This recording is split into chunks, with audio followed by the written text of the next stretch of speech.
I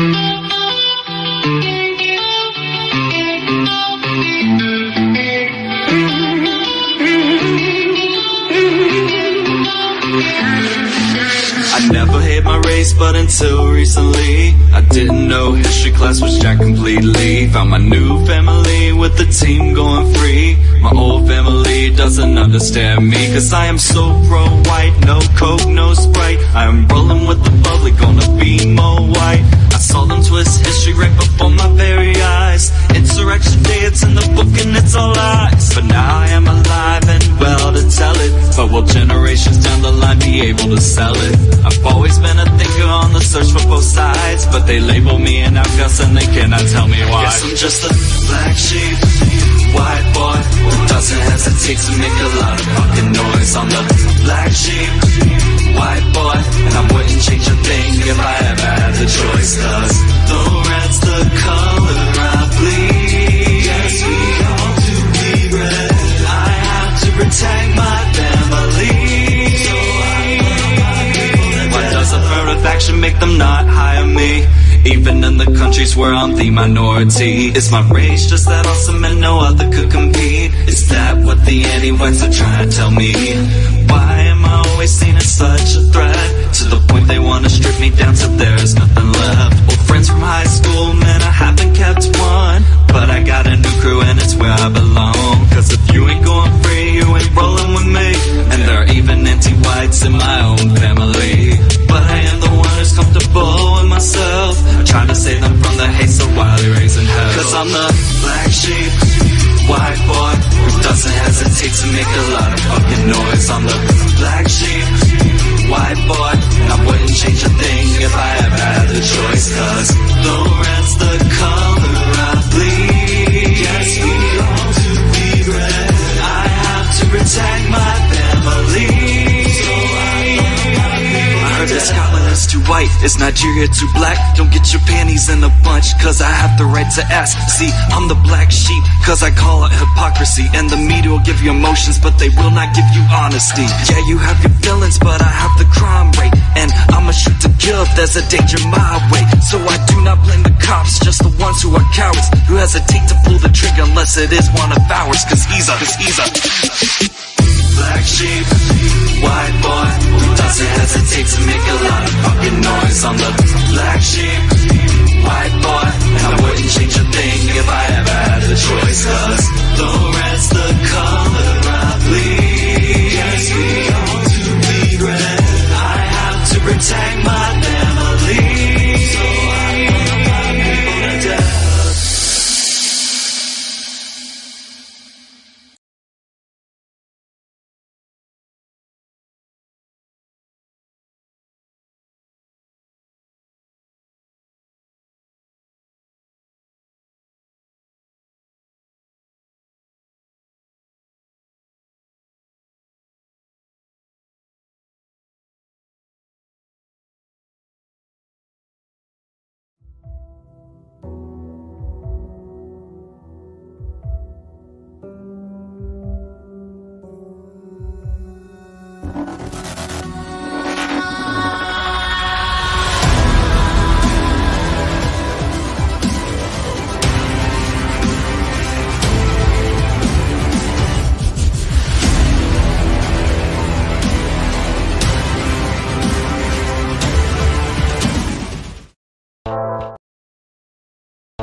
One final testimony here. This is from Nathaniel.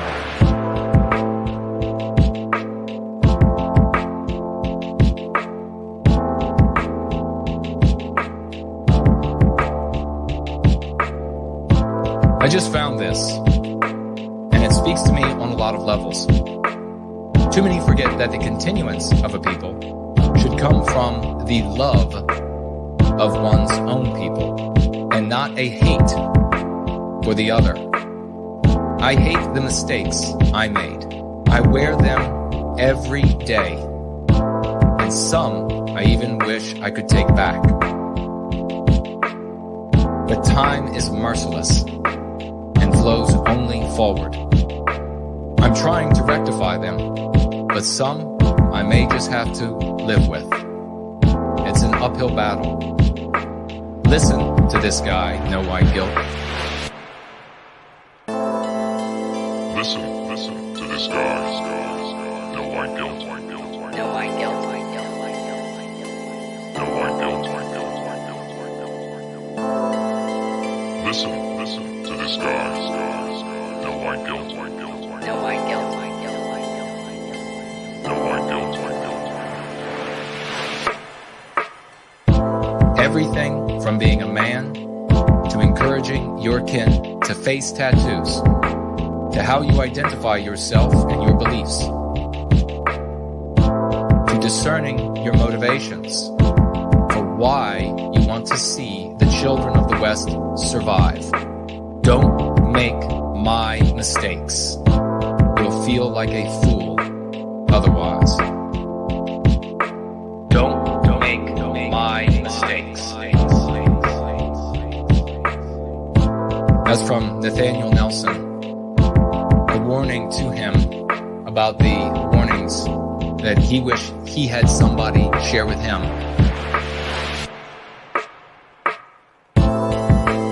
Listen to this guy, No White Guilt, No White Guilt, No White Guilt, Listen to this guy, No White Guilt, No White Guilt, No White Guilt, Listen to this guy, No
And we are rolling in, ladies and gentlemen. It's great to see you all on this Wednesday night.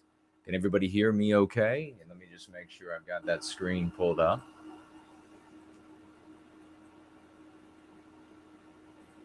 There we go. The great Slaughts is with us tonight. Great to see you, dear brother.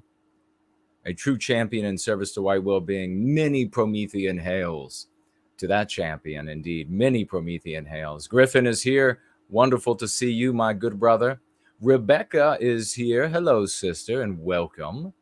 Ardent Party is here. Welcome, welcome, Ardent.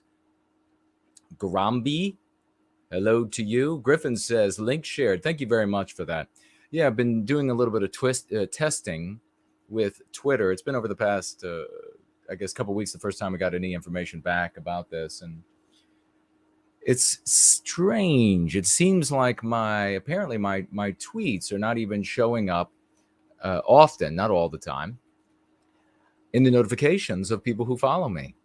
That is called censorship, and that's not what was supposed to be happening at Twitter. What's very interesting too is that my Twitter account was growing and growing and growing, and then all of a sudden breaks. So that's kind of a strange thing as well. So you all are going to have to let people know. You're going to have to let people know about my streams. You're going to have to let people know about me, because this is it's clearly that the censorship directed at us is unending, even on Elon Musk. Now you can find on Twitter outright like Hitler worshiping, Mein Kampf verse sharing accounts. And of course, that's going to be permitted as free speech, because no one in their right mind is ever going to fly to that sort of thing. But you have something based in love, hope, and redemption, and is actually showing a change in the world. And the anti-white operators, the true social engineering, psychological warfare operators, they, of course, have to shut that down. So here we are, finding ourselves back in familiar territory, very familiar territory, being silenced. So, and if you want to push back at what's going on in the world, we're going to be talking about Anarcho-Tyranny tonight and Sam Francis. A lot of people talk about Sam, and they also talk about William Lind, Bill. I knew both of these individuals. I actually worked with Bill Lind. William Lind, the author of the whole, third generation warfare and all of this sort of thing. I attended the Sam, invite only Sam Francis, what were they, Tuesday night dinners. And so I know a thing or two about the subject matter. But we're going to be talking about that tonight. And if you want to make a difference in the world, you actually want to do something. And these are the folks who show up here are the ones who are doing something or who want to do something, instead of just continuing to complain about how bad everything in the world is, and come together and then laugh about, and we can talk about the differences between what we do. And we're going to talk about that, the difference between what we do when we see, as Sam would call it, anarcho-tyranny, and what others do about it. And the response really from across the limp white sympathetic sphere has been absolutely flaccid. It's been comical. Maybe we should start with some comedy, though. We have Buddy Brown, who wanted to talk to all of his, he's got nearly 1 million subscribers, I think. Conservative-minded folks, good people, salt of the earth, the kind of people that we need to get to. And we need repeating the lexical and dialectical power of the Go Free method, even if they never actually pick up the Go Free method in their world, in their lives, and become what they can become, or what they could have been, or approximately what they could have been. If they begin using this lexical and dialectical power, they will change the world. And that's what we want to do, because you know what? I hate Western civilization now. All of it is shit. All of it is garbage. All of it is aimed at victimizing. My whole life I've been victimized by it. Every aspect of my life has been victimized by it, has been ruined by it. I don't get to live again. So I want to destroy this dark force behind the wielding of power in Western civilization. That has been my objective. I want to destroy it. You can help me destroy it. We have the tools to destroy it. We have the tools. Every time we come into contest with the dark wizards, who ultimately it's these dark wizards, these psychological warfare operators at the top of the anti-white oligarchic pyramid. It's these dark wizards that wield this power through these endless masses of minions of theirs that they have brainwashed, that they have cast spells over. And that's why they behave the way they do. It's all predictable. But we, my friends, we are like Gandalf the White. And we have come with the power of good, the power of love, wielding a white magic. And my friends, it is indeed a white magic that clears away the darkness. And isn't that always the case? Doesn't the white magic always clear away the darkness? Doesn't the day always chase the night? And that's what we're doing. So we want to make a difference in the world. I want to burn this mother down, metaphorically speaking. I want to burn this mother down. I don't want to sit around and complain about it. I don't want to talk endlessly about who might be behind it. I know it's anti-white dark wizards. That's who are behind it. I don't want to talk about how I'm not supposed to see the people who are doing the fighting and shooting in Chicago. I don't want to do that. I just want to win. Okay? So this is where adults come. This is where they want to win. Have you had enough yet? And if you want to change the world, circling back to my point, you don't want to sit around and say, well, gosh, darn it, one of these days I'm going to go out there and X, Y, or Z. No, if you want to change the world, stop using excuses to be a coward, do nothing, a coward, do not. Instead, get on the roof of your house and start screaming that anti-whiteism is the root of all evil in the West and that we have to defeat anti-whiteism. Then you will be changing the world. Then you will be casting spells over your neighbors' minds and waking them up with these spells of white magic, bringing them out of the stupor controlled by and wielded by these anti-white dark wizards. You too can wield magic, and we have the grimoire, we have the book of magic right here.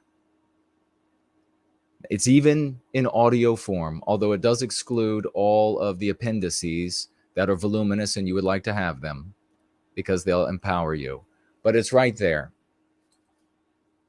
So we can get started with Buddy Brown. But first, I want to see how you all are doing. I want to check. Looks like we have a couple of financial gifts that came in. So let me check really quickly. We have...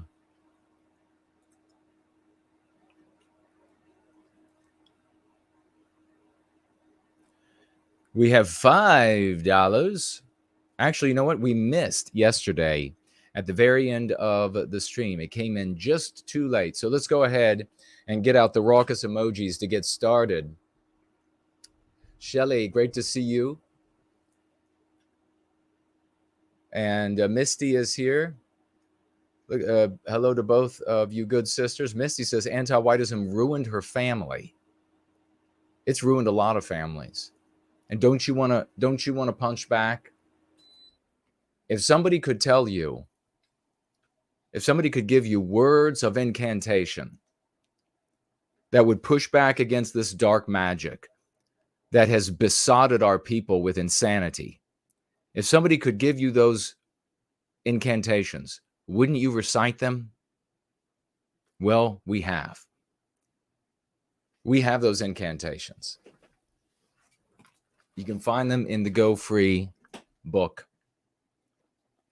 where you find a practice that will liberate you. But right now, we're going to get 07s to Mrs. Jess Horst. Thank you, ladies and gentlemen. Raucous emojis. throw some gems at this, cast some gems at this lady's feet. Drop some crowns on her. Drop some crowns. She says with a $20 financial gift, God bless you, dear sister. Hello, good sir. Hail to all you good folk. I come from a long line. We just don't take medicine and run to the doctor very much, and we always stick to the folk remedies. Hail, Western kind, and a red heart emoji. God bless you, sister. Promethean hails to you. Big support for Mrs. Jess Horst. And she hasn't been on the top of her health. So if you have prayers and time for prayers and positive energy, direct them to Mrs. Jess Horst so that she can come through as quickly as possible with all the energy and the verve and the tenacity that this wonderful woman has. God bless you. $20 financial gift from the great Mrs. Jess Horst. Griffin begins today, and thank you very much, Griffin, dropping a crown on Mrs. Jess Horst. Thank you so much. Drop the crown. Throw the gems out, scatter the gems at her feet. Griffin today, financially gifting $5 US, and God bless you for that, and God bless you. Prometheus bless you for sharing the URL, because if we don't share it, it's not, don't think you're going to be able to be like, oh, Jason's streaming. Jason's on the fiber, he's riding the fiber optic. I'm going to head on over there and I'll just pop in with everybody else who got alerted. No one else got alerted. You were one of the few who got the alert, so that it looks like it's a normal phenomenon that no one is showing up, but some show up. So that's the whole idea. That's how the psychological warfare works. The censorship works. They're not going to cut it off 100%. They're going to cut it off 90%. So you have to go tell everybody else, the little groups you're in, the little circles you're in. So God bless Griffin for that. $5. He writes, sending more white well-being dollars for the cause. Quality content, as always. So thrilled to have found a like-minded community devoted to the love, protection, and prosperity of our people. God bless you for that. Great words. We love it. It's all coming from the heart. Really appreciate it. And we also have Light of the Twin Lambs with us. Great to see you, brother. $5 financial gift. And he writes here, did you hear that LinkedIn is allowing employers to use a diversity filter when searching for candidates? What such a non-surprise, I guess. What a shock, right? Imagine my shock. Imagine my shock when I learned that LinkedIn. Is my mic still working, by the way? Let's just make sure. Imagine my shock when LinkedIn added a diversity filter. No, I didn't know that. So thank you very much for sharing that. Light of the Twin Lamps. So what does that mean? It means an anti-white filter. Folks, this is how you share it with you're talking about, well, what's the incantation? What's the talisman I can use? Stop. People turn to like Wicca and all this kind of stuff because they feel powerless, because they are powerless. But I'm going to tell you what, you're not going to like write a message on a piece of paper and put your thought into it and fold it up and then burn it in a little cauldron along with a rabbit's foot or whatever else that will accomplish anything. That's not how magic works, my friends. The dark wizards who are in charge, they know how magic works. It is readily accessible, but also esoteric at the same time. You too can wield magic that is more powerful than the magic wielded by these dark anti-white wizards. So, say it with me. We use the incantations of the Go Free method to free ourselves and our people. Imagine yourself standing in some sort of like the center of some labyrinth. And you have, if you would like, a wand or what have you, and perhaps there's decor in the room that reminds you of spiritual or religious energy. And you're reciting these incantations, the mean curatives. You're reciting them and you are freeing yourself. You're seeing the bad spirits fly away from you as you recite these incantations. And then when you go out into the world, the more you free yourself of these dark spirits, these dark evils that are inside of you, the brighter you glow with this white power. And the more that you can cast spells to rid others of those demons that are that are trapped within inside of them, that are devouring them from the inside. You can wield that magic. And yes, we can use the inspiration of nature. You can go out, especially at this time of year with the parks and everything. It's so beautiful in the Northern Hemisphere, but still nonetheless beautiful in the Southern Hemisphere as well, transitioning to autumn and then to winter. But you can use that inspiration to go out. You can practice the Go Free method there, and you can bring it to bear on the people that you come into contact there. You've got to be doing this. We've got to tell people that LinkedIn has an anti-white filter. Really? What do you mean? What's an anti-white filter? Well, what it does is it filters out all the white people as candidates for jobs. Just white people. There isn't an anti-Jewish filter. There isn't an anti-black filter, but there is an anti-white filter. Really? Do they call it that? Of course they don't call it that. Of course they're going to give it some sort of a positive name, like a diversity filter. But the outcome is an anti-white filter. It filters out all the white people. God bless you, Light of the Twin Lamps, for sharing that with us.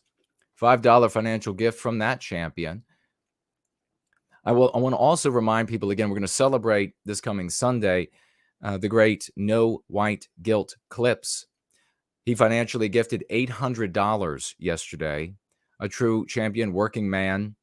And his financial gifts are the least of what he does for white well-being. You all know this. He's incessantly making clips and sharing them so that of me, so that they're easily shared and spread around. If you're not sharing them, something's wrong with you. He also takes literal what we talk about here to do, and then goes out into the real world and implements it and destroys opposition on video. If we just had one more No White Guilt Clips, the world would be ours. So I want everybody to know that because of his great service to white well-being, he inspired me, and I was definitely not feeling like getting onto the fiber optics today, but I decided for Team WWB, Team White Wellbeing, inspired by the great clips, I'm going to jump out here and we're going to talk about Sam Francis, Anarcho-Tyranny, Chicago versus Charlottesville. But I think we'll begin with Buddy Brown so we can have a couple laughs at his expense, all right? The rice cake, Buddy Brown. Let's see, who do we have here? Love is everything. Great to see you, sister. The great reptile is here. Wonderful to see you, good brother.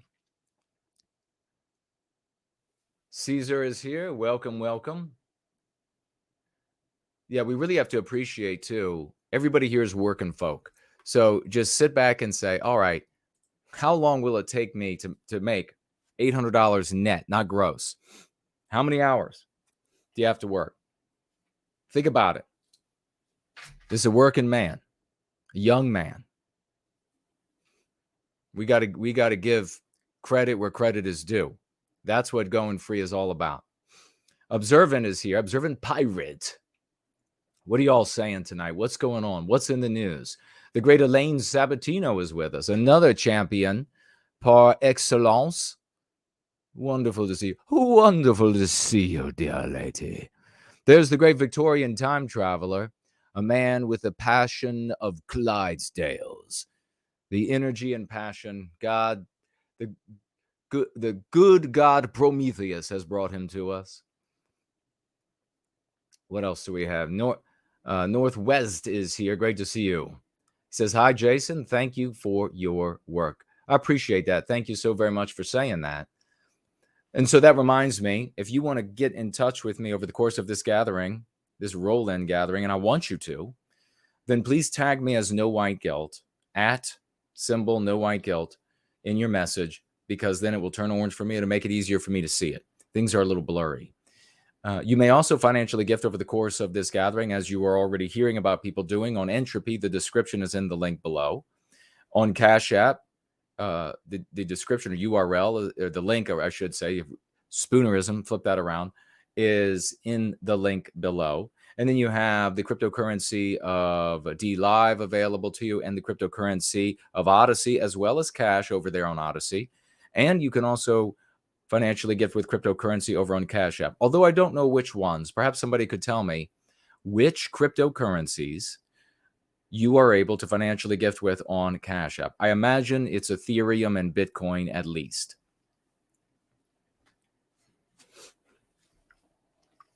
We have Bitcoin billionaires suddenly dying all over the place. Isn't that fascinating? As though power, the ultimate power over all things, isn't worth murdering people. Of course, this has happened throughout history. Ace is here. Great to see you. What's going on in your worlds?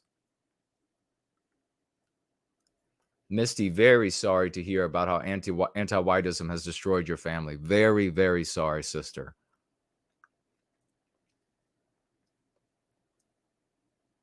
We have our sister Arden White is here, and Buddy Buttnoid Brown. And we have cool Papa J Magic, new kid on the block that's rocking it. You know, like you get like that freshman recruit to football, and he comes out there and he's like running circles around everybody. That is cool Papa J Magic. Gray beard with one of the greatest names. Wonderful to have you here, brother. Archangel is here, a great champ. Wonderful to see you. Yonder is here. Great to have you as well with us. Just make sure everything is working over here as I talk away from the microphone. I remember there was somebody who used to criticize me all the time over there at the PWR chat when I would be talking and I would turn like this way and then it would sound a little different, as though that like ruined everything.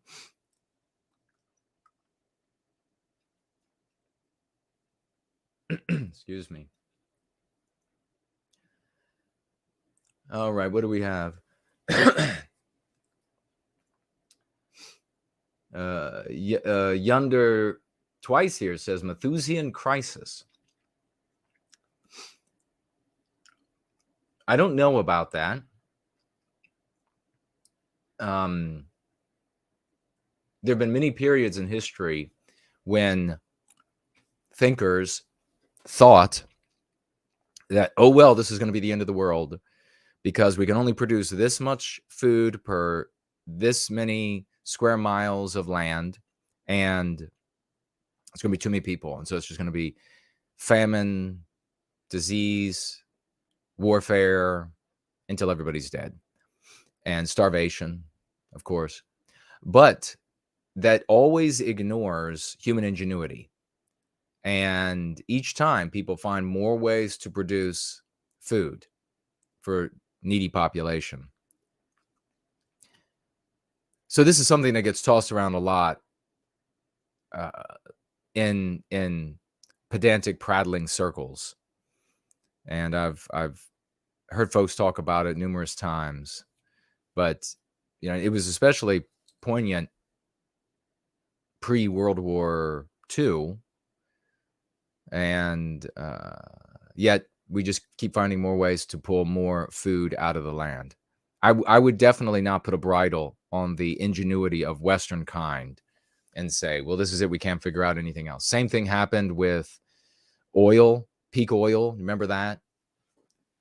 So, and these are also things that we can't do anything about, right? Are we going to reach a point where there isn't enough food and then it's disease, starvation, warfare? Are we gonna reach that point? Well, if we do, then you'll know it. You won't be able to do anything about it. You'll die. There's no way out of it. You're just going to die. if there's peak oil hits and nobody can get electricity and petrol and etc., you'll know it because you'll be one of the billions that won't be able to get it, and you won't be able to do anything about it. There's no building a bunker. There's no nothing. So we talk about things mostly that we can actually do something about, and we better start changing the world with the tools that work, the incantations that work, which are contained inside the Go Free book. Those are the incantations that work. Actual magic. I'm not saying that is what you are stipulating or advancing or submitting for the conversation yonder, but I don't know exactly why you put it twice. Maybe just to mention that it's getting crazier and crazier out there with population growth and the current food supply that seems to be getting attacked from time to time. Cows blowing up, and they're just flying through the air. You know it's bad when it's like, moo, and he actually went over the moon. It happened. You're like, holy shit. I didn't know that could actually happen. Flames on the cow as he goes over the moon. Moo.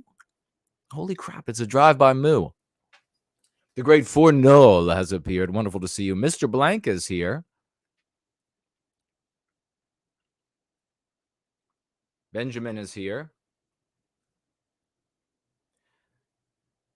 All right, let's see. What does he say? Benjamin says we need Mo youth programs in Chicago to avoid future mob violence. You know, we'll talk about that. We're going to get to it. This is it's a really important thing that, and remember, all of these people whom you respect, and they're like, and now I will give you a name to make me most aggrandizing worthy. William Lind. And then I will give you another name so that you feel that I shall really be aggrandized. Sam Francis. I knew these people. I worked with one, and I was at the invite-only dinners a Tuesday, a very young, wet behind the ears kind of a guy way back in the day. So I know a thing or two. The great Rory Herbert is here. Wonderful to see you, Captain. Based White is with us, is just stopping by to say hi. Hope you'll catch us in replay, brother, because we're casting spells that are reclaiming the West from the dark wizards that have taken it over.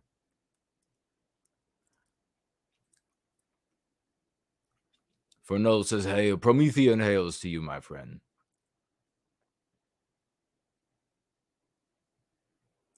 Rory says, how about starting a cryptocurrency called Anglo-Coin and then be immediately murdered by these anti-white oligarchs? Nah.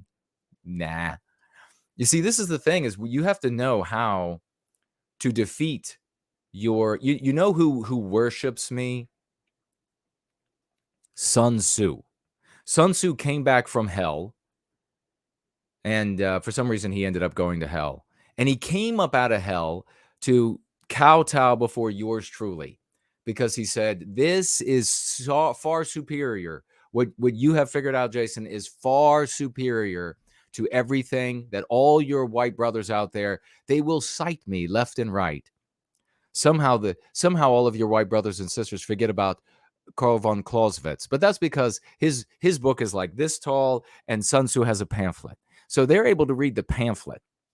So they're always citing Sun Tzu, Sun Tzu, Sun Tzu. Well, he came from hell, and he's been worshiping me lately because he says, wow, you figured out a way to defeat your adversary without ever stepping in front of their gun nests, without ever looking and acting and behaving the way that they have cast these eerie spells upon you to behave and act, without falling into all the pitfalls that they've created for you.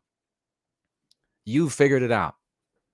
And then he laughed uproariously about how dumb so many white people are ignoring all the great successes that we've had. He tells me that Asian people would not be so dumb. So he said that they would he said that Asian people would see the successes and would say, this works. We're going that direction. That's what he said. I'm just quoting him. As I say, he came back from hell and he was been worshiping me recently. Every day he's in the foyer. He's just like this. That's a thing. It's a whole thing. I'm like, come on, get out of the way. The Roomba's trying to come by. Get out of the way.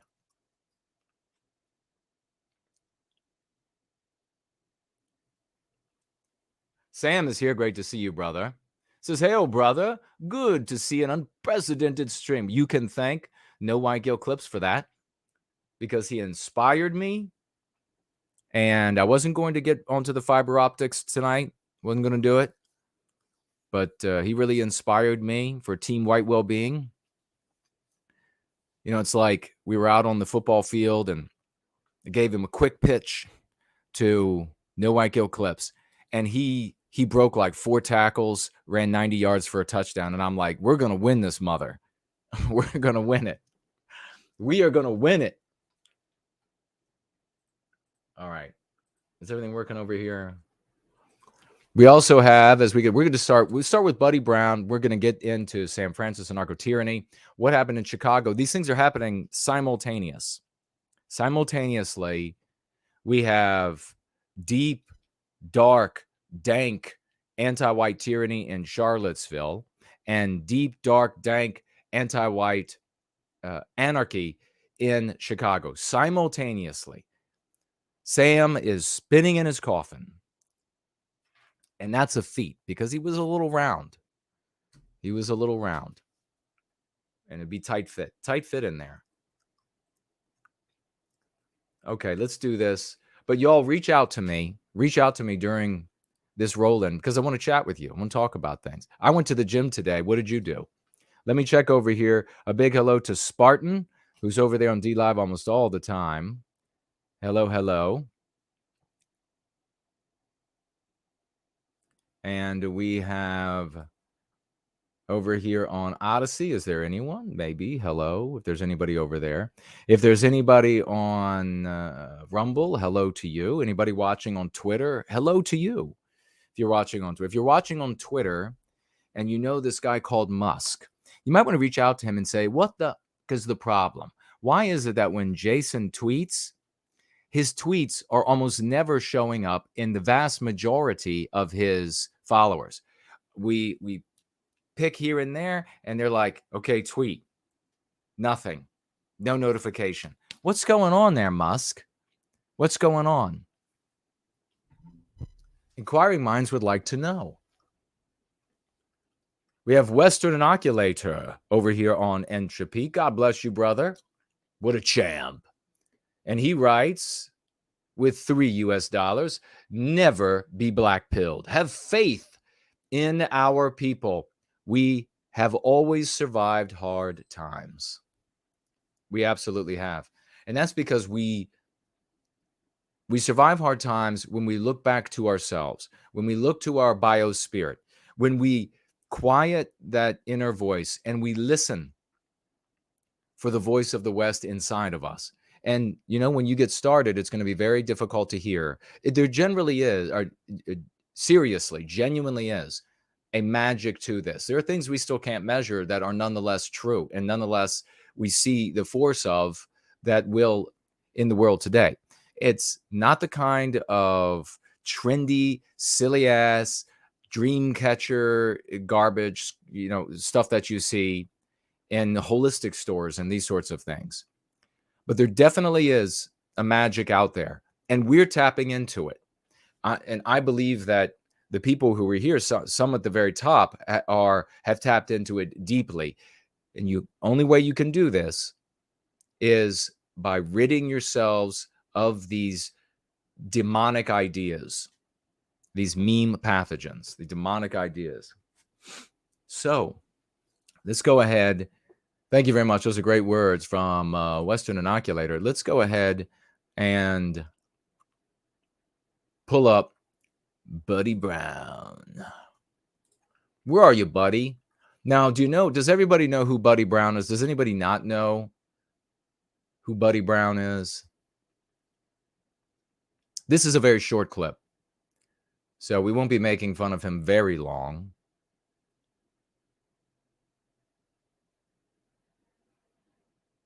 Unfortunately.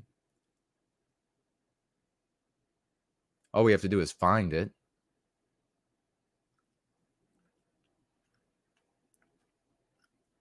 Nope.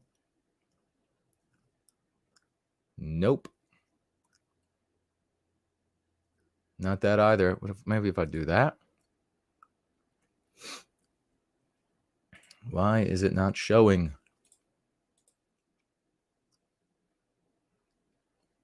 I went to the gym today. I had a pretty good workout. I did Buddy Brown. Buddy Brown. Buddy Brown. All right. See, it's only 4 minutes, 43 seconds. So we'll speed it up even a little bit. Not a lot.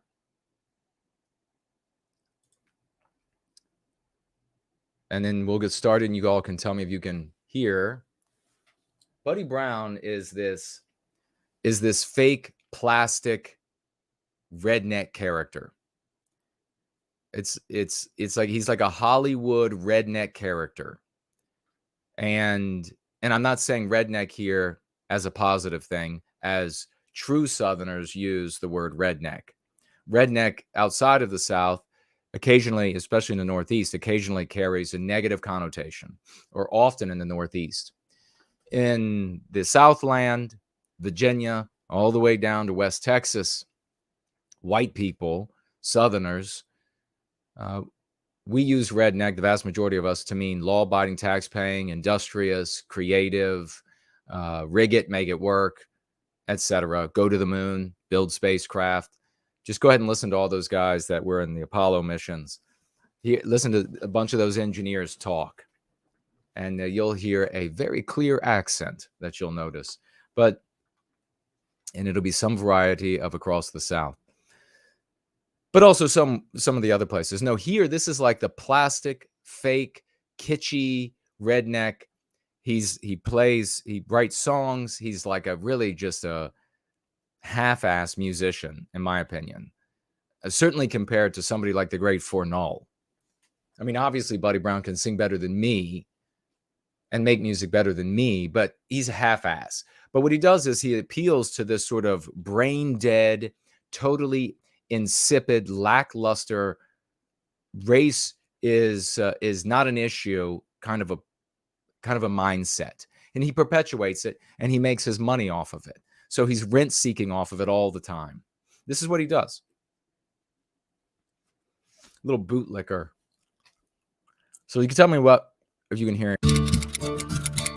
The most controversial man on the internet is how this starts. This is Buddy Brown is talking about Andrew Tate. Sam says, I've begun to introduce the concept of going free to the men in my Hamong's wife's family, and they eat it up. Wow. I relate it to their people, anti-Asian, etc. So far, all positive responses. Can you hear that, folks? How absolutely beautiful is that? How absolutely beautiful is that? You can see the day. I know I can envision it. When white people, a mass of white people come together, and then a mass of good non-white people come to them to support them, and in a single voice are saying, no more anti-whiteism, no more victimizing white people on the basis of their birth, no more white erasure. We all want what the white man creates. We all want the law and order. We all want the norms of man to woman, person to animal, person to nature. We all want those norms of the West. That's why we're here. We don't want those white erased, as they have been white erased in Chicago. We'll be talking about that. Reptile says, is, quote, good old boy a term of endearment in Virginia? It is. Here it means you're a top-notch community member. Absolutely. Yeah, good old boy is definitely a term of endearment in Virginia. With the real Virginians, those of us who are left. It might be left to yours truly to repopulate the state. I don't know. But once all the anti-whites leave, and I assure you, they will leave when they can't be anti-white anymore. You have all these people talking about you want to bust people out, you want to force them out of their homes, you want to do no, you don't do any of that. You give people an option. Are you going to get along with Western kind and Western norms and be happy about it and love it? Because I won't have to say, oh, you're not, then you have to go. You will say, you're not happy, you'll leave. Okay? That's how this works. You're welcome. I can't believe how far out ahead Team White Wellbeing is of everyone else. Think about all of these, like, the four-eyed, and I got glasses now as well. So four-eyed, pedantic prattlers all along, and they never figured it out. And there you are out front, Team White Wellbeing. Okay, what else do we have? Let's roll. Could everybody hear that okay?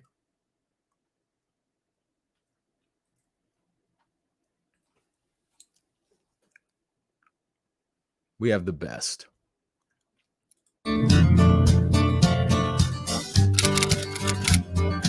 Don't you see? He's just down home. You can tell by the music. He's down home. And here's this tract of land that he's been able to buy with all them good conservative MAGA folk dollars. He owns a big old tract of land out there somewhere in, I think it's in Florida. Florida. How did that call go? The Jerky Boys. Pablo, honey. Pablo, are you washing your ass, Pablo? Do you remember that? I'll tell you something. I received the bootleg audio cassette.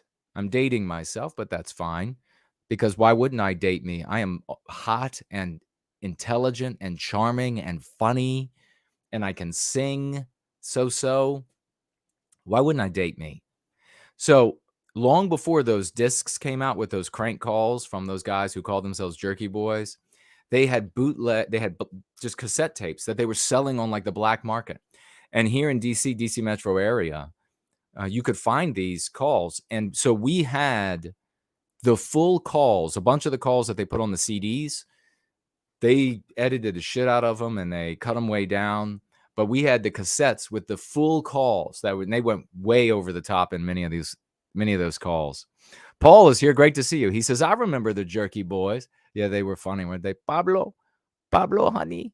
What was the other really big character from the Jerky Boys? I used to be able to do all of their accents back in the day. I'll have to start listening to that stuff and doing all the different accents again. Ace Jackson is with us. That's a cool name.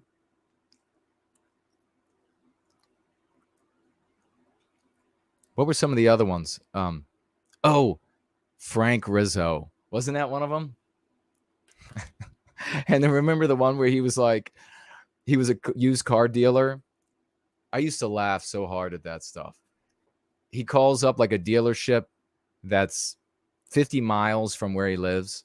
He's trying to get a job. He's like, yeah, I'm going to come down there and sell cars for you. He's like, why don't you want to work where you live? And he said, I had some problems down there. And he's like, well, what happened? He said, well, this guy didn't know. He's iffy. Didn't want to buy. So I pushed his fucking head into the hood of the car. And I'm like, you're going to buy this fucking car. And the guy was like, you can't do that here. But he actually paused. That's how used car and even new car salesmen are. He actually paused. Like, can we do that here? Maybe. If you sell enough cars, we'll let you do it. Did you kick my dog bit was hilarious, Reptile says. Which one was that? I remember the Rottweiler and the piano. Remember, and they called the guy the piano tuner. Oh my God, that was funny. The piano tuner. He's like, what? And you could hear the dog, like in the background, you could hear like this big, like big rock. It's like, in the back. He's like, He's like, honey, don't get near him. He's snapping. He's snapping. And he's telling the piano guy, he's like, hey, are you the butt nut? Are you can you come out here? They told me you tune pianos. And the guy's like, I do, but what's going on? He's like, the dog, he jumped up in the piano. He's stuck in all the wires and he's snapping. And he says, well, what kind of dog is it? And he says, he's a Rottweiler. And the piano tuner was like, no, I can't help you. My name is Kerpel and you kicked my dog. Oh, wait. Was that like the Indian guy? That wasn't. I can only vaguely remember that one. I remember the Indian guy doing the you punched my tooth out one. Brian is here. And he calls up and he's like, hello. He goes to the he calls up an attorney. He's like, hello, I went to dentist for tooth decay. And the woman's like, okay. She like works for the lawyer. Well, and what happened? He's like, yeah, he punched my tooth. And then he says they put him to sleep to drill a cavity. And when he woke up, his pants were undone.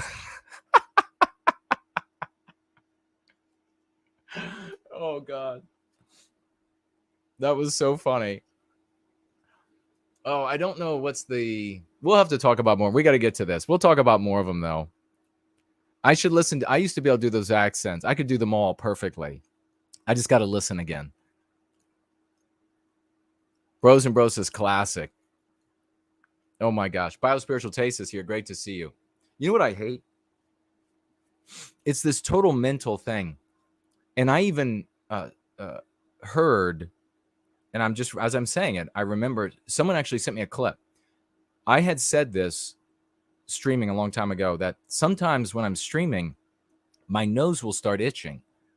And I have no idea why. And anyhow, somebody reached out to me and they're like, Stefan Molyneux has the same issue. And they sent me a clip of that philosopher guy, Stefan Molyneux. And he said he's like, I don't know why, but every time I start streaming, my nose itches. I don't know. Maybe it has some proximity to the microphone or something, like maybe there's a field around it. I have no idea. Maybe if I sit way away. No Coke. Coca-Cola? No Coke. No cocaine. She don't lie. She don't lie. She don't lie. Cocaine. Yeah, where the hell's Franklin? Oh, he's saving the world, I bet. Jimmy the Italian is here. What's going on? It's Frank Rizzo. What was it that Frank Rizzo? Oh, do you remember when Frank Rizzo called? He wanted to be a mechanic. And he's like, yeah, I'm going to come down there with my fucking tool chest. He says, I'm hired. I'll be there tomorrow. And the guy, it's like some non-white guy on the phone that owns the gas station. He's like, what? Huh? I've got to hire you first, guy. He's like, yeah, I'll be there tomorrow. I'll work circles around you. I'll wrap your fucking head in with a ratchet. All right, let's roll. What's up, y'all? Today we're going. What's up, y'all? What's up, Buddy Brown? What are those things called? Those little like wafer. They sell them. They're like circles, and they sell them like in a big pack, and it's mostly just air. What are those things called? I remember I had to eat them for a while after a fight. I was jacked up pretty good, and I had to eat those things for a little while. What was it? Anyhow, that's what this guy reminds me of. Stephanie Love is here. Hello, sister, and welcome. Rice cake. Is that really it? Observant. I think it is a rice cake. They're like the size of like a hockey, but well, a little bit, maybe a little bit wide, or wider, but not as thick as a hockey puck. Rice cake. That's what this guy's personality reminds me of. He's a rice cake. This is the rice cake personality. Otto is here. Great to see you. Talk about the most controversial figure on the internet. Nope. Holy sh! Am I seeing this right? He needs to get a hold of the people who make those T-shirts that make muscleless guys look like they have muscle. Have you seen those being advertised?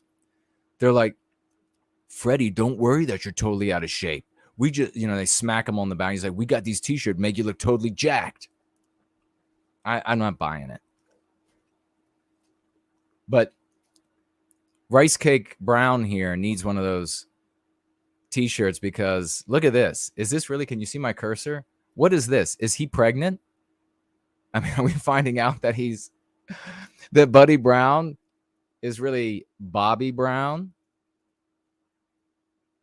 Bobby, a very popular female name. Ursa Major is here.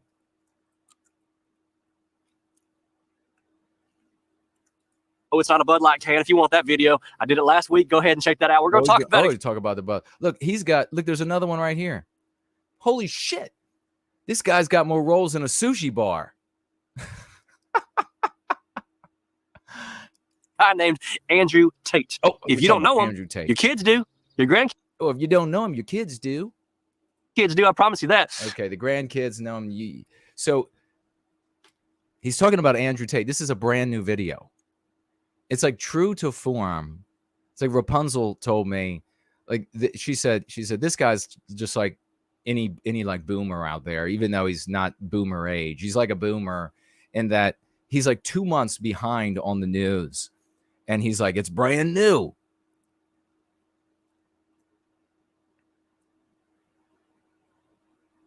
Elaine says, oh yeah, the t-shirts are like the male version of spandex and the push-up bra. It is. 0022 is here. What's going on?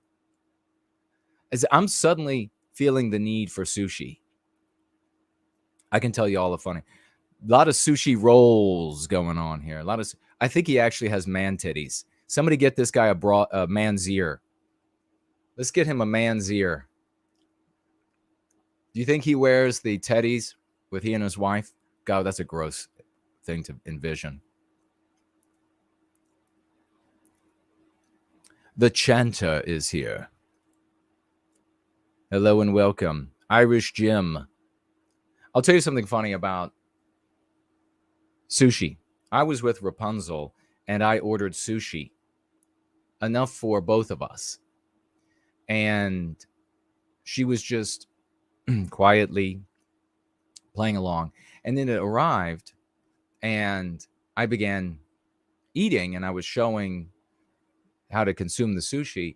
And she said, just out of nowhere, like no filter, that's the most disgusting thing I've seen in my life. And so I thought, so trying it out is out of the question. But he showed up on a show called Big Brother a few years back. Then he launched an enormous podcast that got crazy successful. He was a former kickboxer who actually had to, happen to have a brain in his head. But then as his audience got What? Had a brain. I got to slow it down back to normal speed. I would definitely not say that Andrew Tate has a brain in his head. or more massive, he got banned on every single social media. So because he got big, he got banned?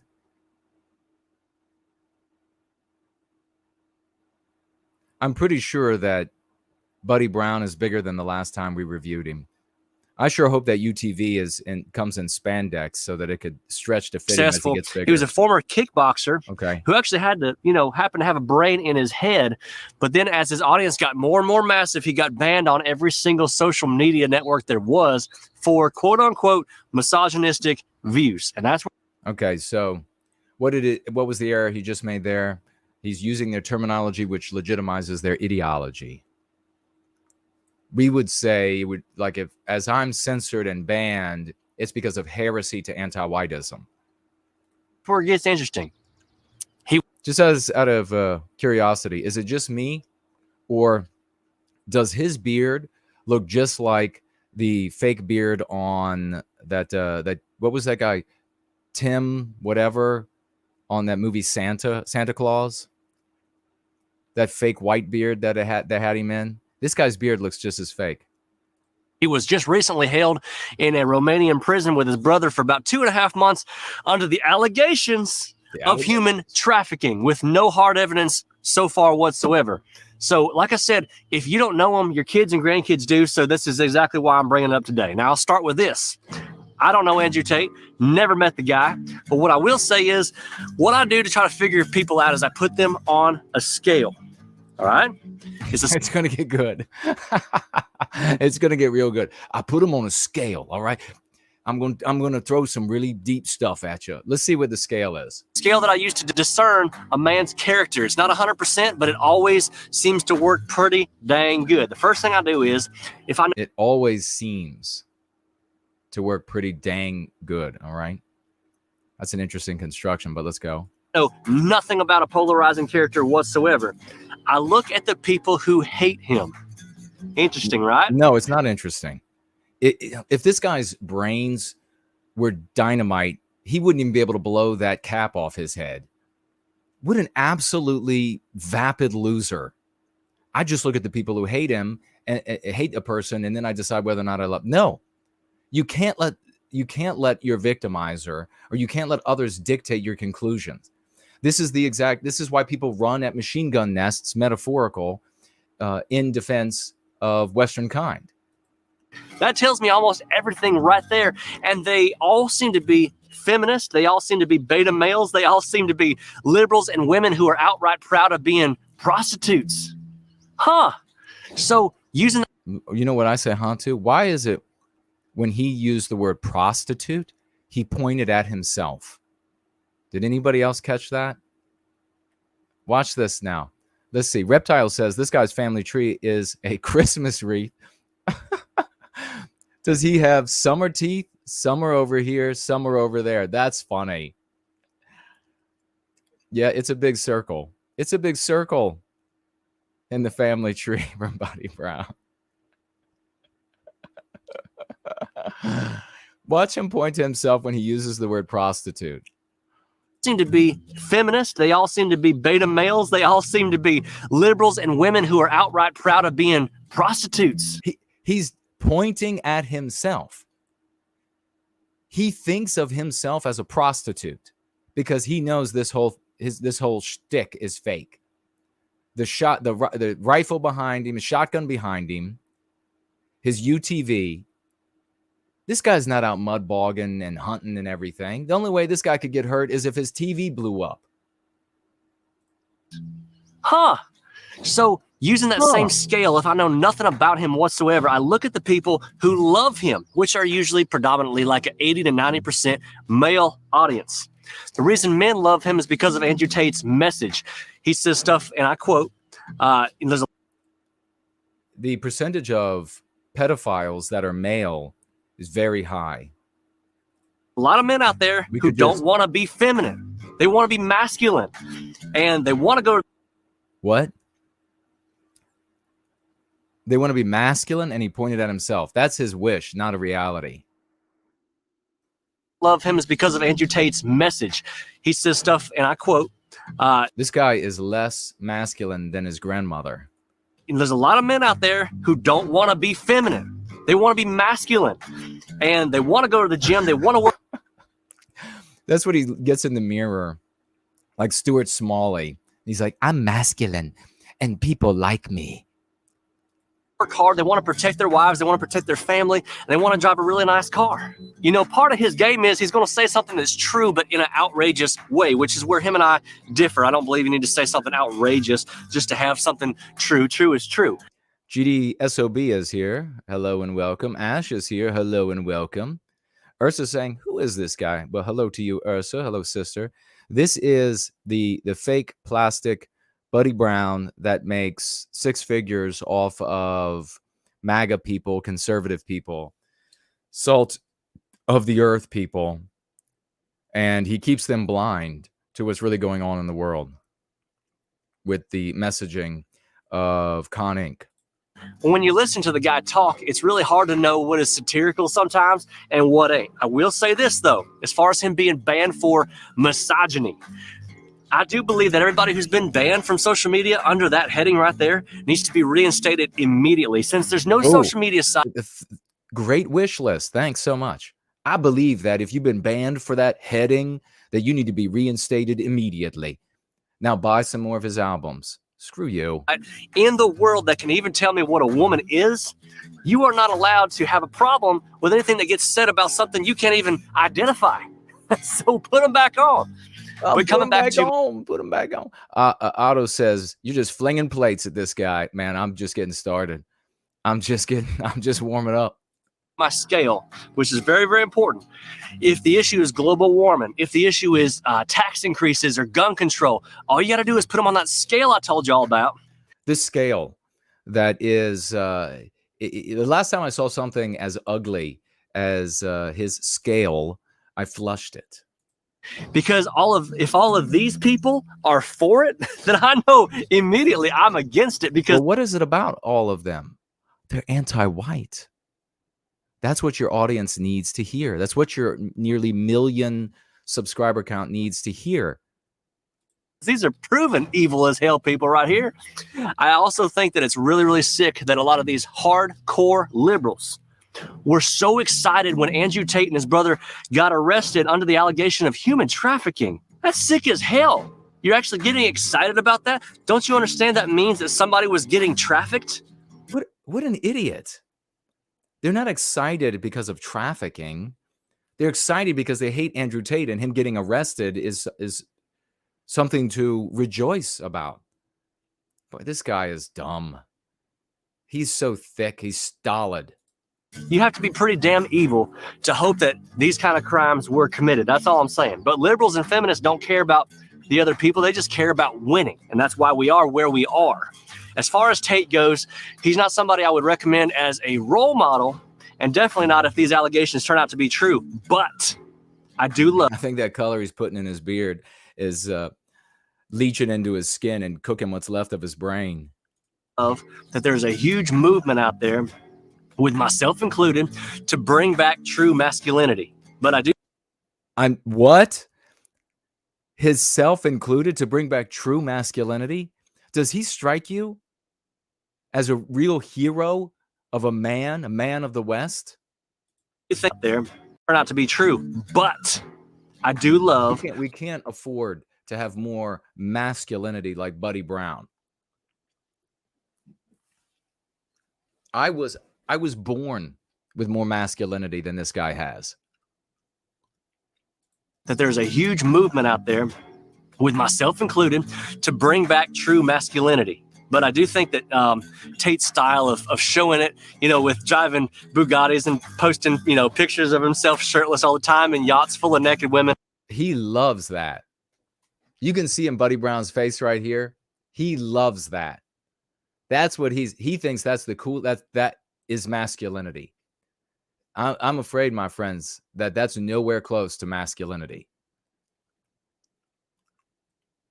I think that's definitely a false masculinity right there, and that's not something we should embrace. Okay, but we do need the real thing when the hits the fan. Good for him on that. We'll credit him right there. One in his category for noodle arms, which is probably going to be very, very soon, as we all know. I could just see right now a squirrel hopping out of one of them trees, and this guy screaming,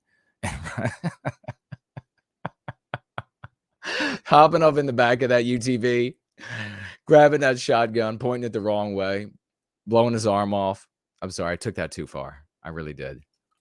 Look, if there's a hostage situation, they don't call in a man with the prettiest hair.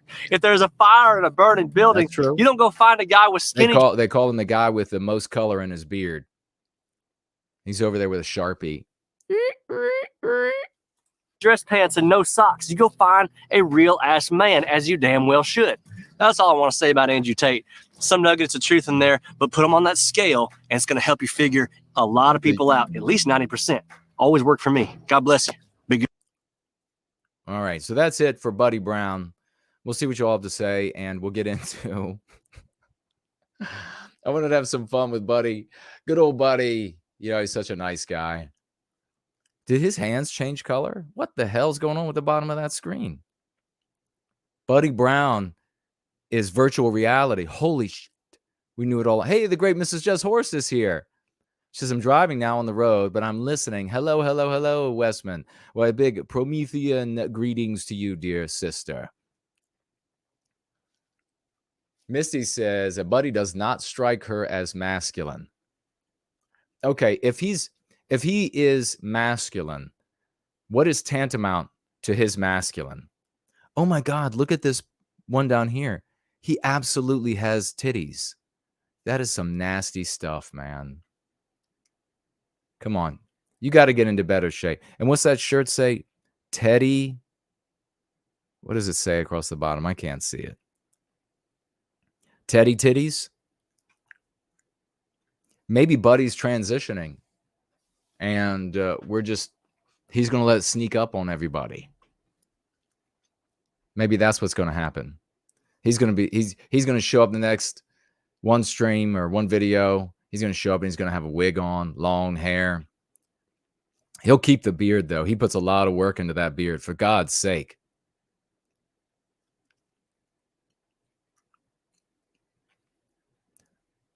All right. Anybody got any thoughts on Buddy? We'll move on.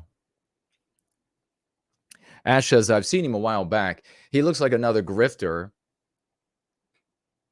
riling up the MAGA boomers. That's exactly what he is. He riles up conservative people for the dollars that they'll give him. And they've given him a lot of money. He produces, silly song after silly song. And they're all like, yeah, not about race. I don't see color. That's going to be like his hit songs. Is I don't see color. I don't see color. I see a brother. That's, I don't see color. What could be some other song titles for Buddy Brown?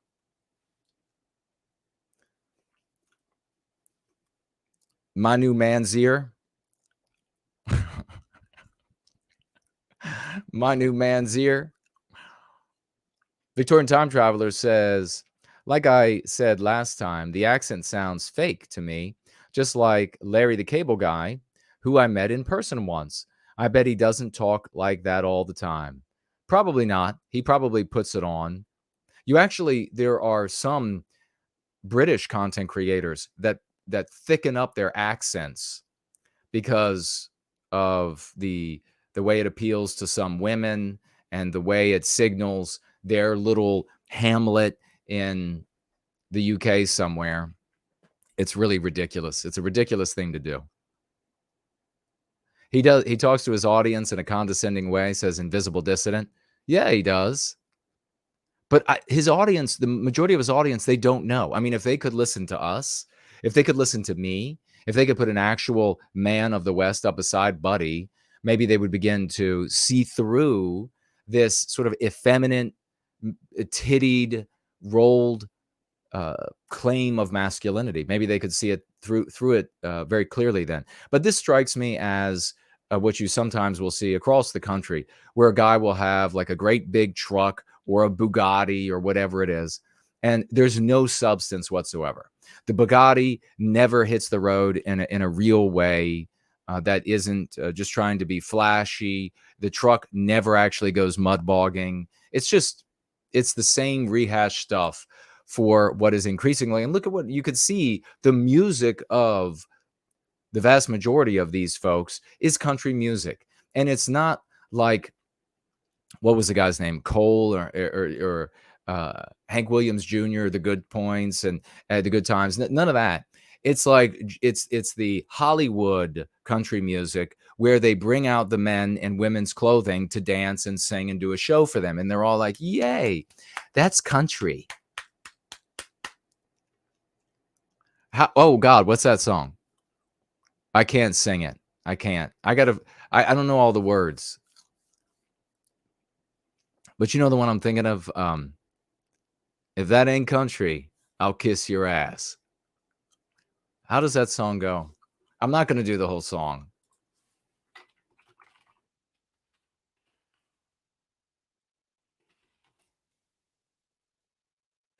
The old man was covered with tattoos and scars. He got some in prison and others in bars. The rest he got working on old junk cars in the daytime. They look like tombstones in our yard, and I'd never seen him when he wasn't tired and mean. You know that song? David Allan Coe. I'll learn the words, and then we'll do that song. That's a good one, though. Does anybody else know that song? Or is it only me? Where's the chorus? He get drunk and mean as a rattlesnake, and there wasn't too much that he would take from a stranger. There were 13 kids and a bunch of dogs, house full of chickens and a yard full of hogs. I'm not going all the way. I spent summertime cutting up logs for the winter, trying like the devil to find the Lord, working from a room and board, coal burning stove, no natural gas. If that ain't country, I'll kiss your ass. That's a great song. This ain't country, my friends. This right here, this is like a little boy in an adult body, plastic and kitschy and ridiculous.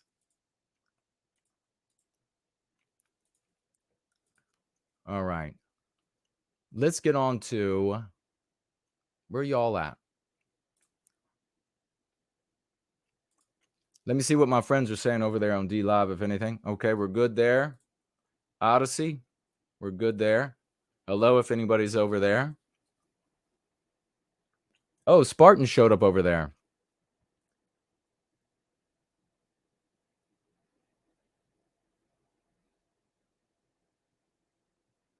It is he gives a 2 ice cream cryptocurrency, ice cream cones, and just gave a diamond's worth of cryptocurrency, a ninja diamond, as they refer to it over there. Thank you so much.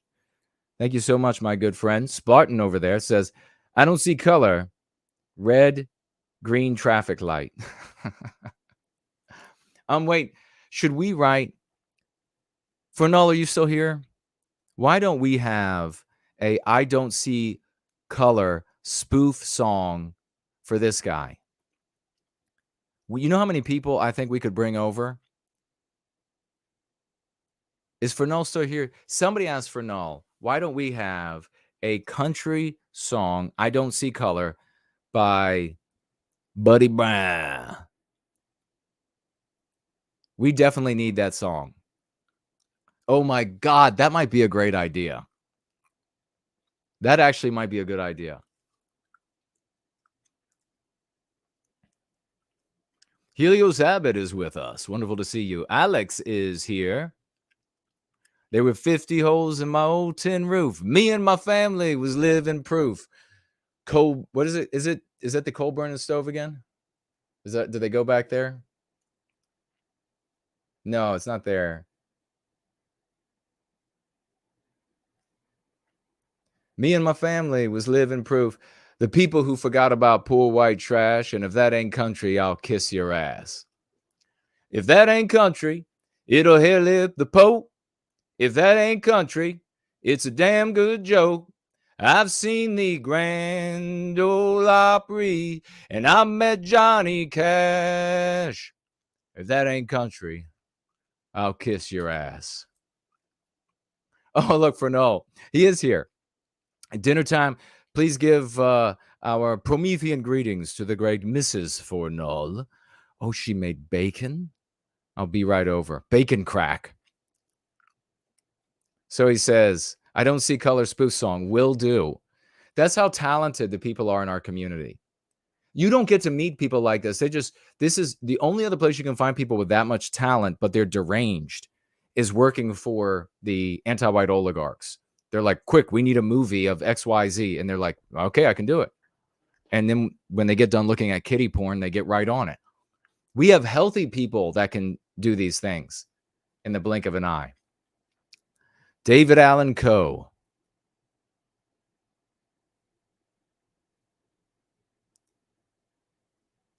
If that ain't country, I'll kiss your ass.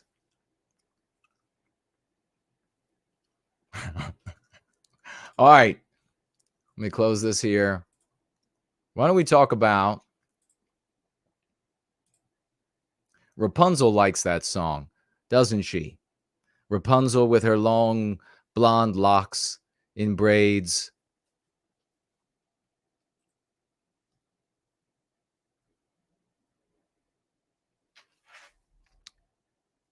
No white guilt. Oh, he's writing the song right now. He's putting together some lyrics. Play with my wife. It seems to happen every other day in my life, but I don't see color. A tall black man. I don't see color. Sing it, Jason, says Elaine. That's funny. My throat. I'm probably like between 85 and 90% recovered from having neurovirus, but my throat, from all the acid of all the vomiting, my vocal cords, it feels totally fried. So I assume it's going to take another day or two to. Okay, we haven't missed anybody who's financially gifting. Okay, good. Let me see if I missed anybody's comment. Okay, Victorian time traveler, you'll have to send some of these lyric ideas. Azimuth Clark is with us. Great to see you, brother. You'll have to send some of these ideas on over to the great Fournull. Noodle arms, Paul says about Buddy Brown. That was so funny what Reptile said. His family tree is a Christmas wreath. Who else is here? The screen jumped on me, and I thought I saw Biospiritual Harmony. He's here. Yeah. All right. Griffin says, did you hear that an Egyptian lawyer has sued Netflix in Egypt because they made Cleopatra black? No, I didn't. That's interesting. You know what's interesting? I mean, the same thing will happen in London. If we don't stop anti-whiteism, London is going to be a non-white city. And then at that time, they will say that non-white people built London. Now, it's happening faster than by biological white erasure, which some would argue happened in Egypt, especially when, do you all remember this? I mean, look into it for yourself, because I'm just giving my opinion. But I recall, perhaps incorrectly, that there was a program Egypt had a law that said that scientists could not reveal the DNA findings of the pharaohs. And of course, people wondered, why is that? Why can't people see the DNA? And of course, it would make you wonder, like, might it not be the modern Egyptians? Is that why it's illegal to share their DNA? And there was a program where the DNA of King Tut was accidentally caught in a video frame. And I guess they didn't catch it or whatever. Now, this is how I remember it. Maybe I'm wrong. Check it out for yourself. But people were able to look at that and say, wait a second. And so then after that happened, they were like, okay, there it is. And then you all know, you can look online and see the genetic heritage of the pharaohs of Egypt. And you can see from dynasty to dynasty, it got, I won't say that I definitely won't say, because the ear is against the door, that it was white or similar, and then got increasingly more like modern Egyptians. But I'll just invite you to go check it out for yourself, because I'm probably wrong, but check it out for yourself. But you know for sure that they're going to end up saying that about London. They'll say that about the West. And because it's anti-whiteism. I mean, they're already saying that. What was that article? It was a couple of years ago about South Africa. And was it in America? Was it in the UK? Or they were teaching the kids that the black people had built, not just like as part of the white, or with the white population in South Africa, that country, not even that much, but that they had developed that civilization. And check that out for yourself as well, because maybe I'm remembering that incorrectly. But yeah, all of you know the anti-whites, how mendacious they are, how evil they are, and how readily they will lie to white erase us from everything. And so you know very well that they will just take the credit away from the people who actually build Western civilization and hand it out. That's what they're already doing. I mean, you see it everywhere, in my opinion. So check it out. But so the Egyptian lawyers suing, it's kind of funny. It's kind of ironic. It's like, it's not black. It's, oh, do you remember years ago when they made a Jewish filmmaker in Hollywood made a movie about, he was clearly anti-white, this guy, about Alexander the Great. And then in the movie made Alexander the Great a homosexual.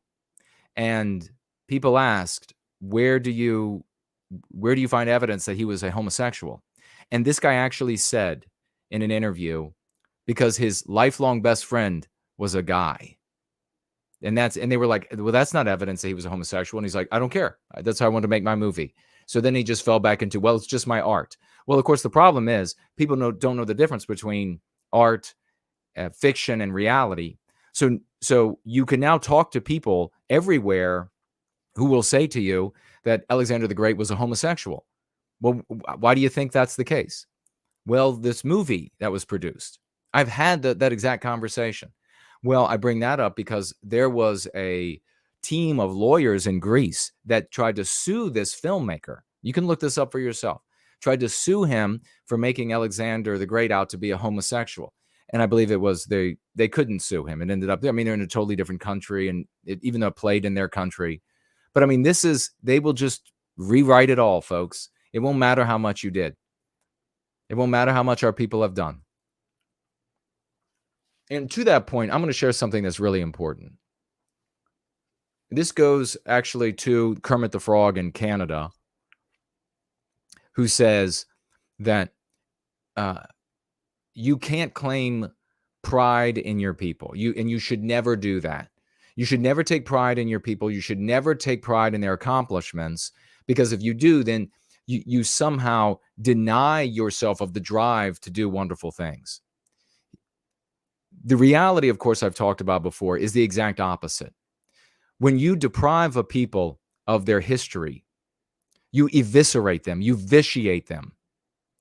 More importantly, and this is another way to look at this, people don't strive for glory just for the economic consequences of it, just for the selfish, self-centered. It's just about me, and I'm gonna make a bunch of money off of my drive or whatever.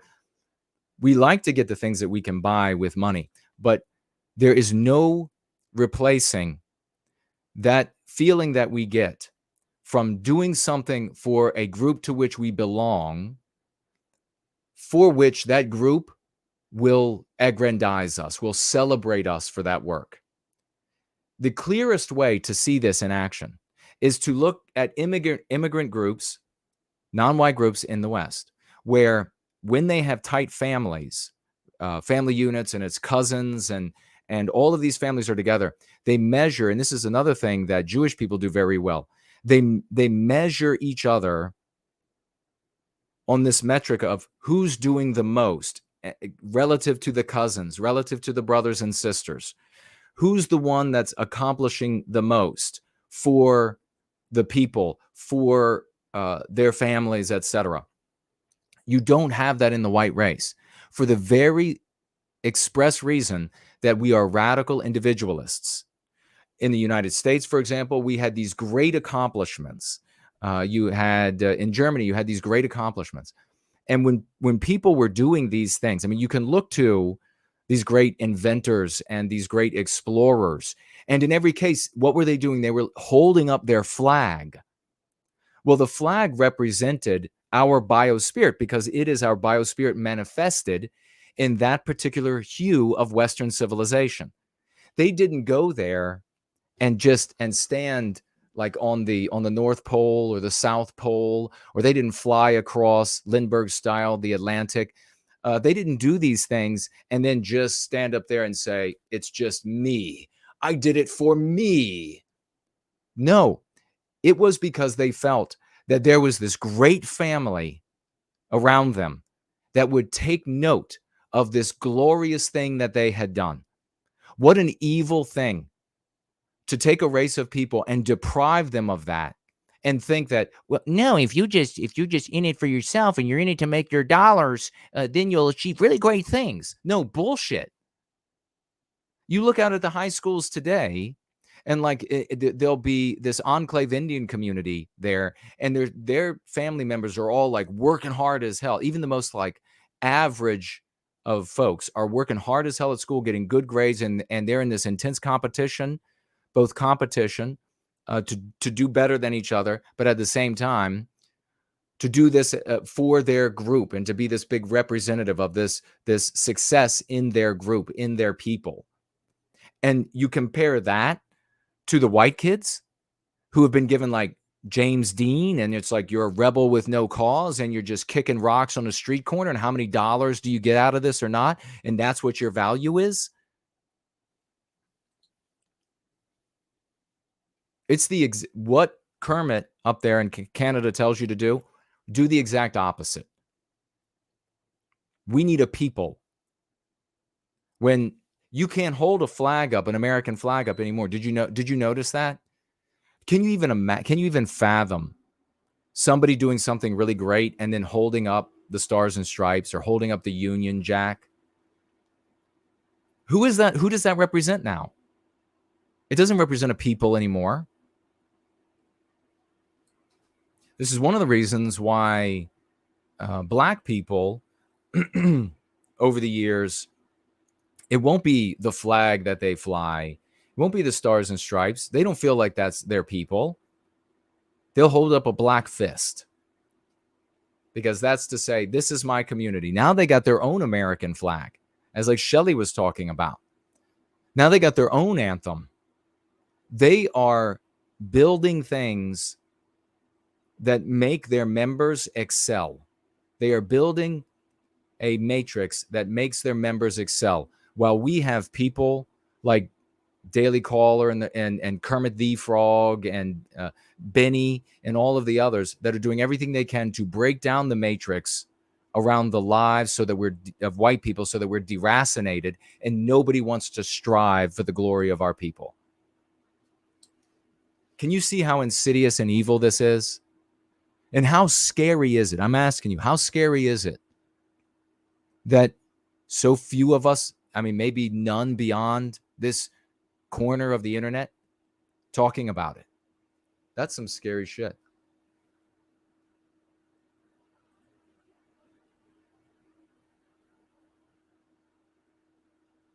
Lavish is here. Welcome, sister. Great to see you. The great Promethean Healing is here. Wonderful to see you. Sam says, being proud of my race was an anathema to me when I was younger. Thank you for saying that. I used to say, there's nothing to be proud of being born a particular race. Terribly powerful MP I still struggle with. Man, I feel the pain. You're not alone. Literally hundreds of millions of white people have been poisoned with that curse. Thank you for standing up and saying as much. Otto says, well said, as history is our roots to the past. It absolutely is. JK160 is here. Great to see you. Reptile says, no DNA testing from the Carolina Mountains either. Very curious indeed. Tell me they're white without telling me they're white. Well, precisely. I mean, come on, for people who don't know the Carolina Mountains, and they're all up the East Coast, right, Reptile? These mounds, and they're not geologic formations. No geologists have come forward and say this is how these are made. There's no investigation, no genetic investigation. You have, of course, the spear points found in Virginia that are made actually. Now, this is the Smithsonian, the guy who used to be the head of archaeology at the Smithsonian. Now, please, you go research it for yourself. I recall him saying these are spear points that were found in Virginia, and they were found on this piece of property or whatever. They were dug up, and they are not carved in the same way as the spear points from the earliest spear points from the furthest west part of Alaska, where there was a land bridge with the Far East. There was a completely different spear point. Was the spear point in Virginia called Clovis? And anyhow, he said these spear points that are found in Virginia, and I believe they may have found them elsewhere now, are infinitely superior to the ones that are found, the oldest versions of the ones that are found to the furthest points of the West, where there used to be this, was a Bering Strait land bridge or whatever they called it. And then he talked about why they're superior.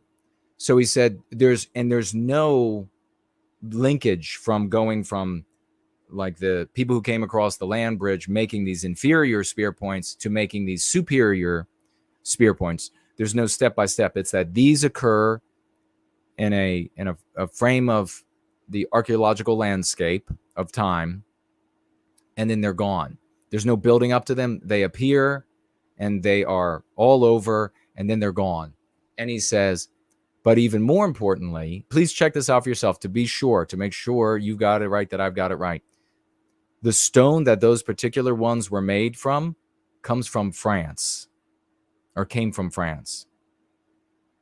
So this speaks to a completely different hypothesis, and these mounds as well speak to potentially a completely different hypothesis and voluminous evidence that the Americas were originally populated by Iberians or Solutreans. They've given them different names, and that these people ceased to be. And of course, that raises the question of, well, where did they go? Well, according to American Indian lore, when they came to these new lands, there were giants with blonde hair that they had to do battle with. Now, this is their lore, and you can check it out for yourself. Again, maybe I'm wrong, so I'm just entertaining you. Do your research. And so then you can speculate about why there aren't any American Indians in the Far East. Like, where did they come from? Why do they look like that? Could it be that far more of these Far East migrants came across the land bridge and then did battle with these blonde giants and won and took sex slaves as the spoils of war, and then genetically altered who they were as a consequence? And then that's why American Indians are not found in the Far East? I'm asking questions. But I was going to say, you know what would be interesting is if, like, we found a Carolina mound that was like, of all the mounds, it was economically the easiest to get to and maybe the easiest to dig at without getting caught, and then go there and start digging like hell before the authorities can get there and stop you. Because I'd be curious about them being burial mounds, replete with weapons and tools and skulls and genetic material.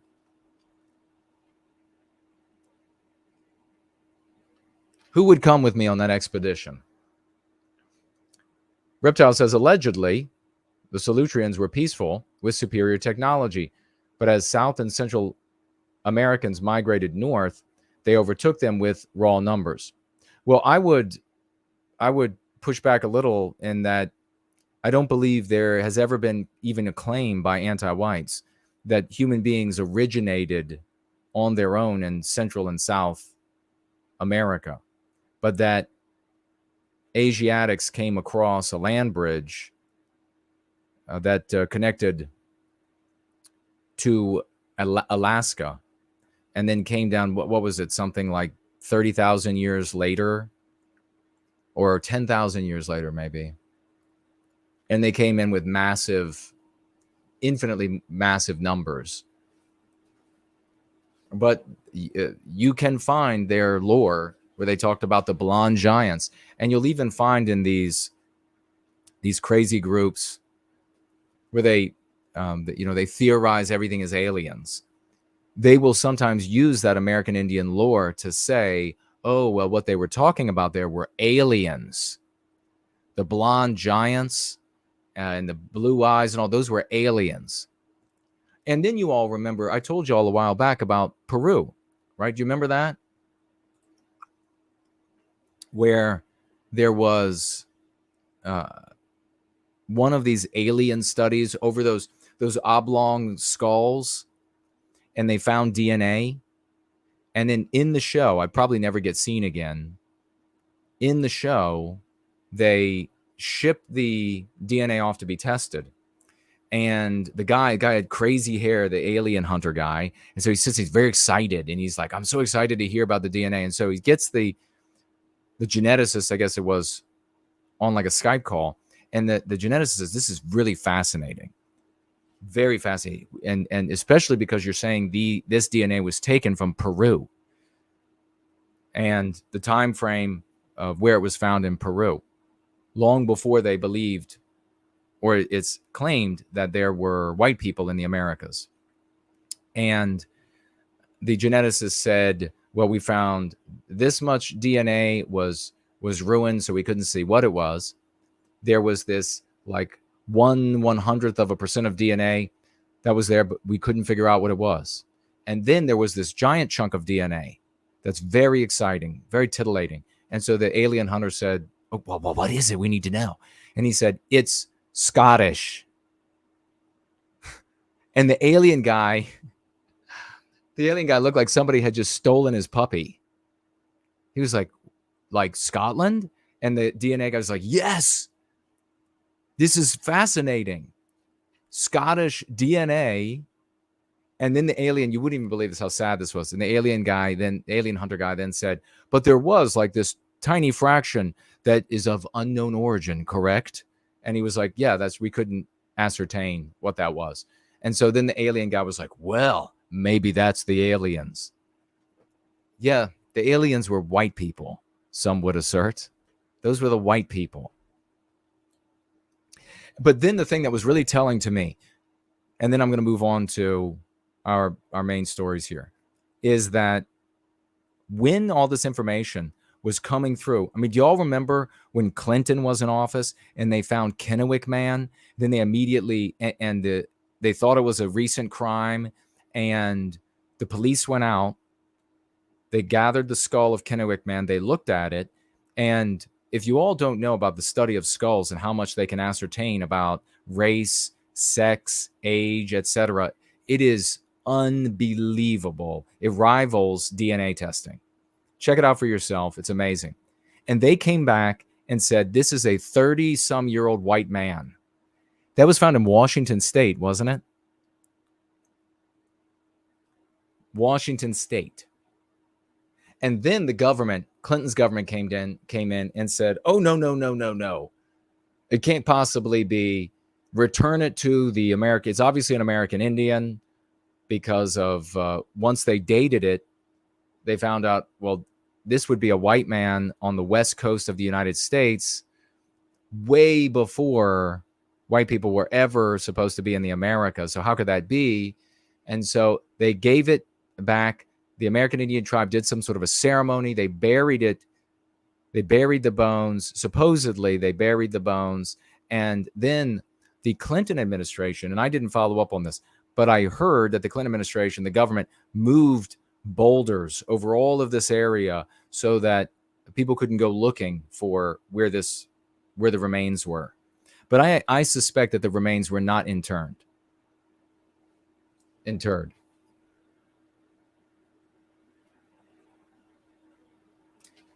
Okay, we got a bunch of people saying they would come and join me on the expedition. Victorian Time Traveler says he would totally go on the expedition. Love archaeology. Studied anthropology before I dropped out of college. You're in, man. Who else wants to come? Let's go dig this stuff up. Linda's here. Hello, sister. Great to see you. Let's go dig up our ancestors. Got Miss is Mit is here.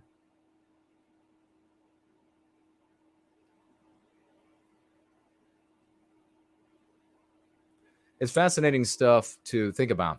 But here's the thing I wanted to tell you. And it's really important because when this information started spilling out, not initially, not a Kennewick man, but then there were other discoveries. And then the guy who was the head of archaeology at the Smithsonian was just like, I'm going to say it. And he says, I have the video somewhere. He said, this is years back.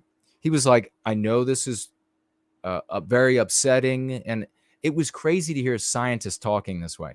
I know it's very upsetting. I know this is not what people want to hear, but this is the science. This is what it's revealing. And then all of a sudden, all of these magazine articles, tell me if you remember this in the live chat.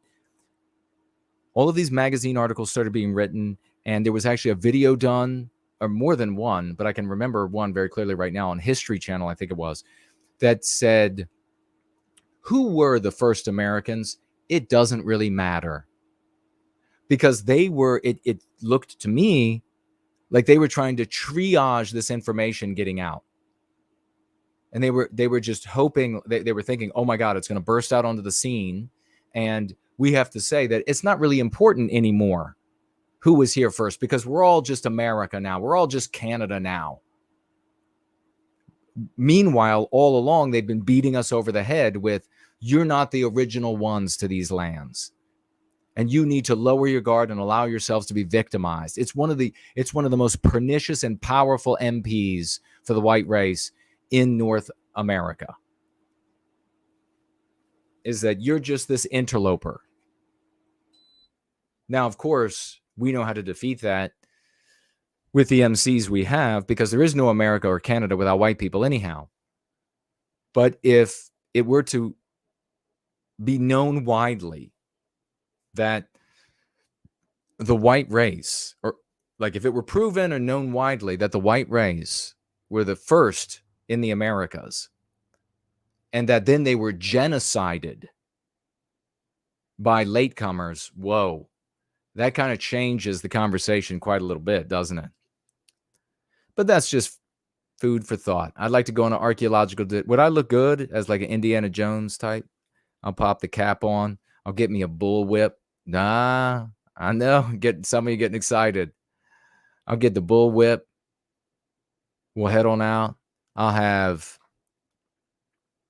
Victorian time traveler, and who else said they would come along? High-speed drifter. Who else said would come along? We'll go out there. We'll do battle with the locals. We'll dig up the earth. You don't own this land. Fuck you. These are our ancestors. Rat-a-tat-tat, tat-a-tat, like that. Griffin says he's in. Rat-a-tat-tat, tat-a-tat, like that's from a nasty rap back in the day. Never hesitate to put an anti-white on his back. Yeah, you come out there and you try to stop us from digging up our ancestors. Lavish says she's in. Brian says, I'm coming to the expedition, 100%. Let's do it. Let's do it. Let's go dig them up. You could see us in the news. They would have some stories to tell, wouldn't they? All right. It would be like, and then it would be it would be the opposite of what the anti-whites would want. Like a bunch of white women would come out and they'd be like, we want them to do this. We want them to find what they're looking for in our bedrooms. I'm sorry. I meant in the mounds, the Carolina mounds. Multiple people charged with burning objects with the, quote, intent to intimidate on day of 2017 white nationalist march in Charlottesville. A couple things right there. I'll put it up on the screen for everybody to see. If I can find it. There it is. Actually, let's do this.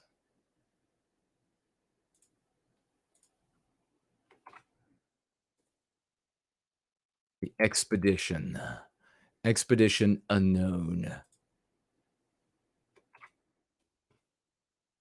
Have that Josh guy come out from Expedition Unknown, and he'll try to call us thieves and liars and charlatans, and they would pull out all the stops. And then they would say, if they couldn't stop us, then they would say, it doesn't matter who was here first. Oh, now it doesn't. Now it doesn't matter who was here first. What is that? Why did that even come up? All right. Why is the screen doing this? Multiple people charged with burning objects with the intent. How can I close this advertisement? I don't see how.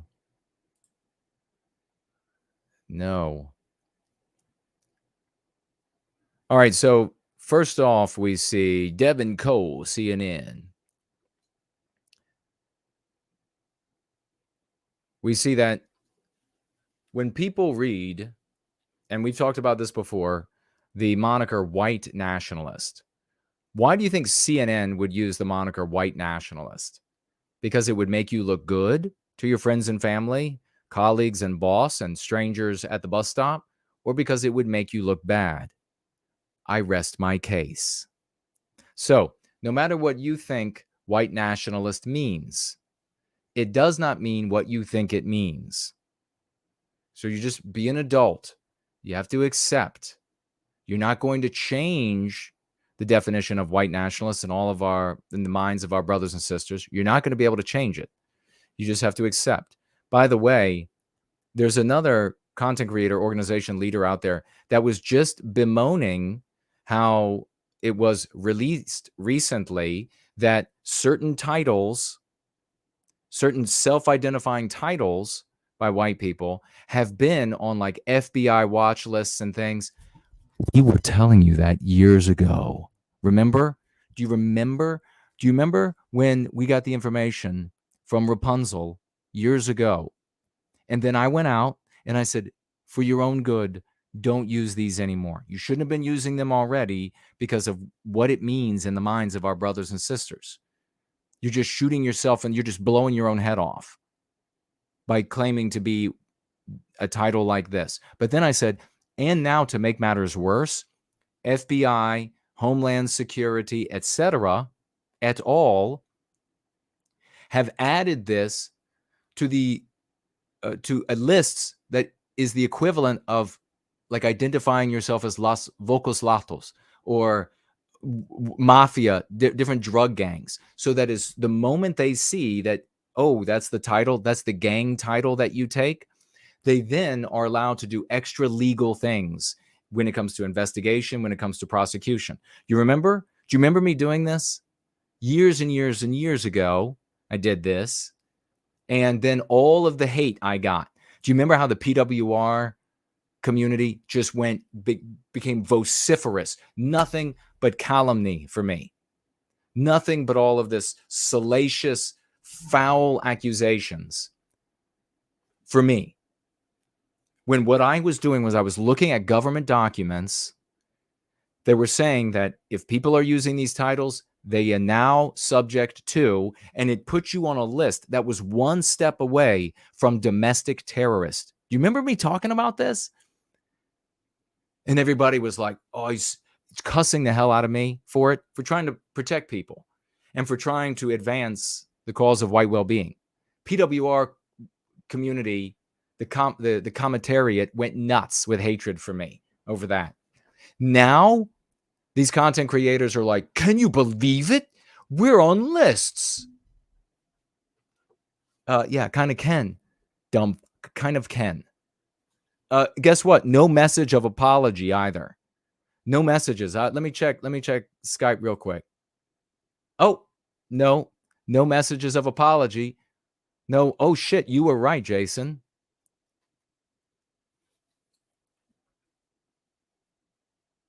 So here you have the Tiki Torch Lit March. Now, this was the day before the day at Charlottesville, which I may or may not have been there. And so they went out there and they got all these tiki torches to go march, and they wanted to do like a torch march. Now, what was inspiring about the tiki torch march was that you had so many young men, almost entirely. There were some women as well, but and some older people as well, but mostly young men who were so fed up with the victimization of our people, white sympathetic, and specifically coming down to this white erasure of our statues of our heroes.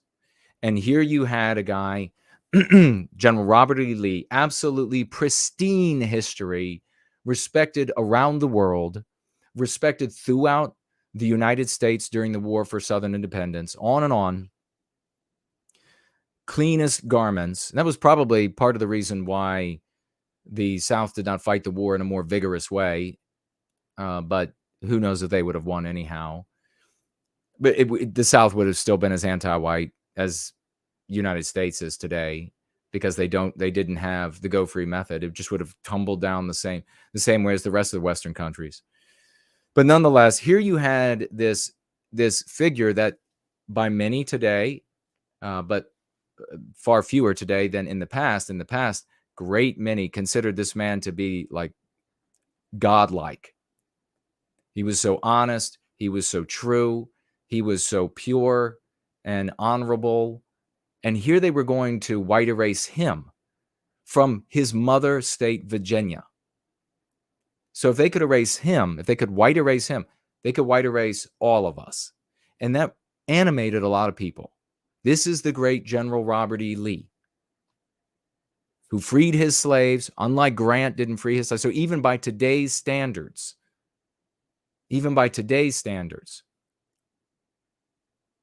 so that animated a lot of people to come out and say, enough is enough. No more of this white erasure. We're sick of it. We're angry. And there's going to be this big show. That angst and that courage were like the kindling. It was there for something to take place.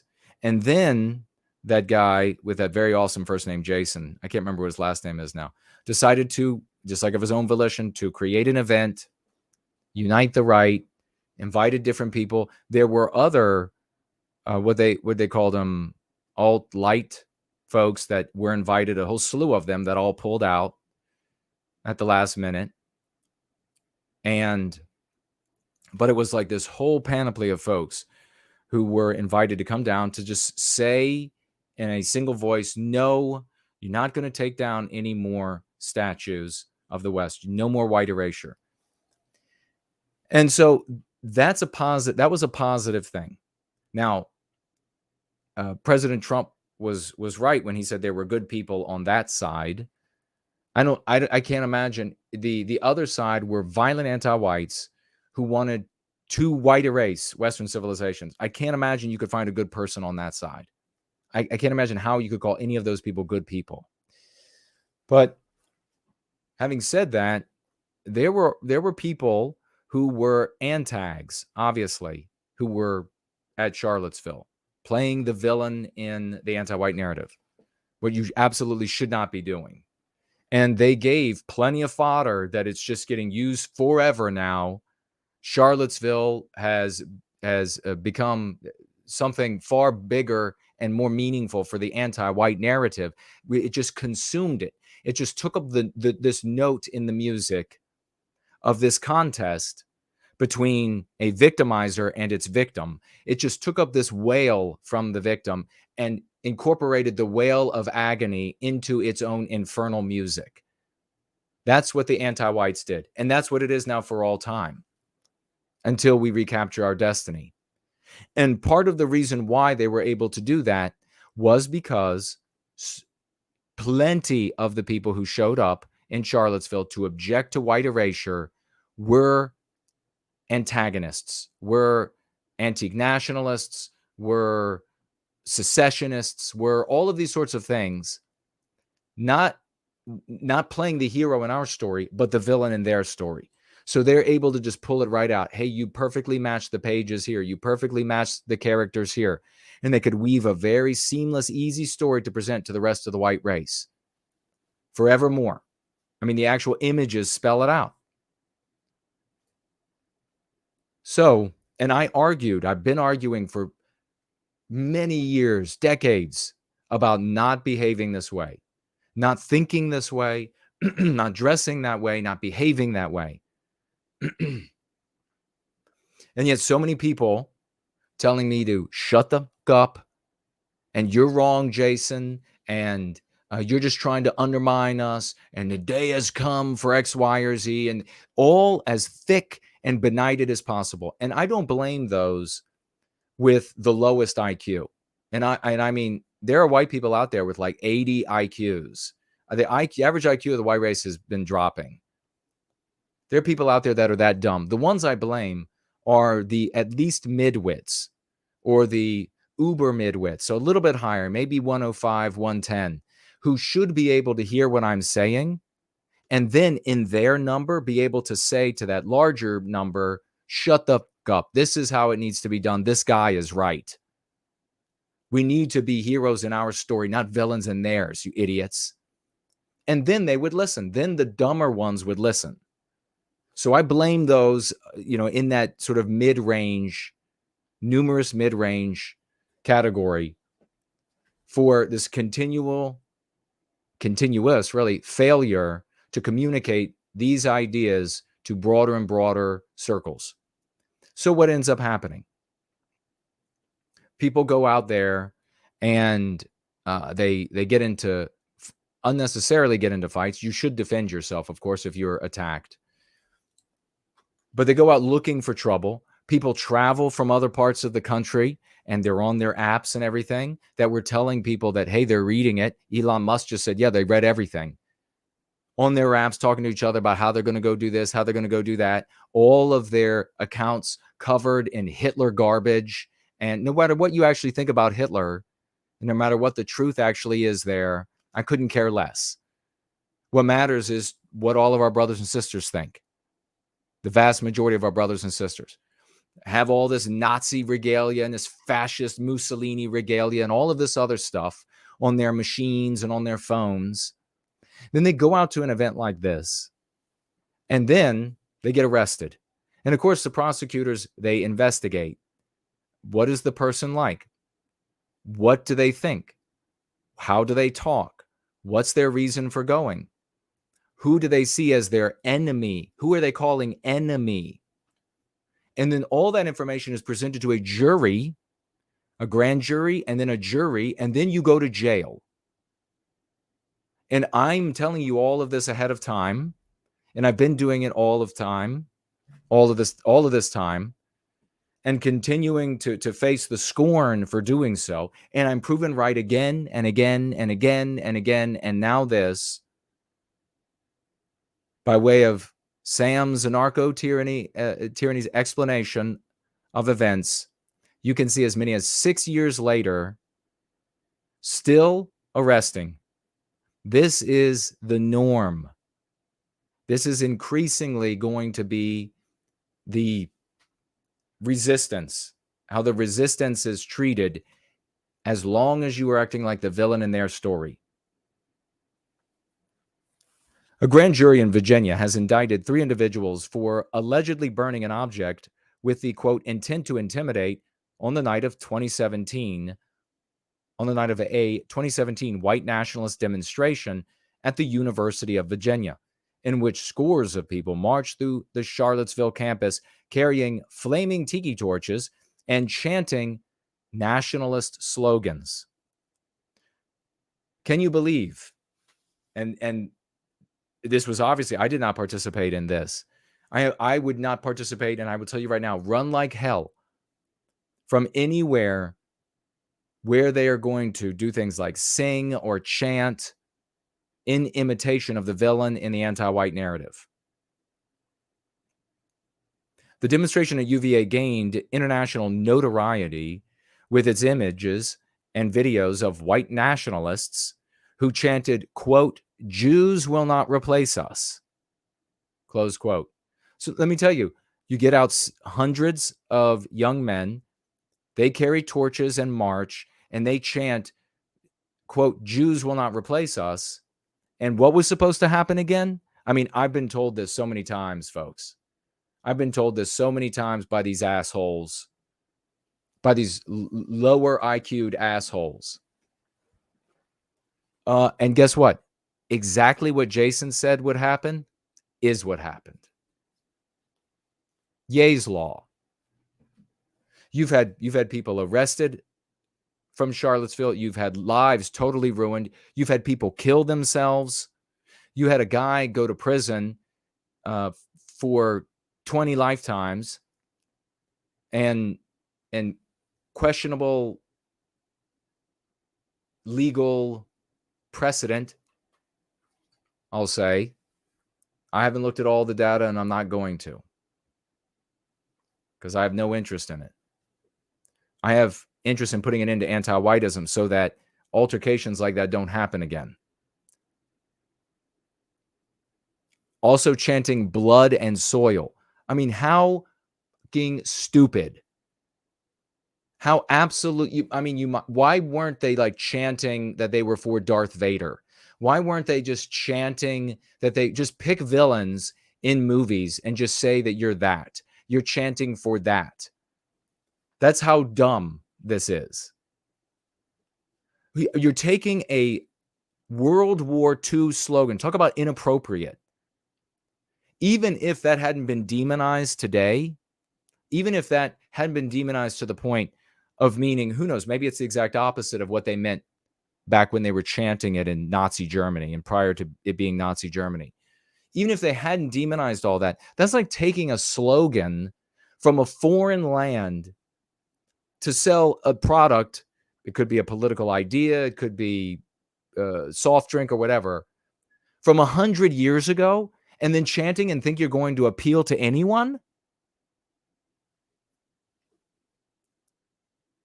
A phrase evoking Nazi philosophy on ethnic identity.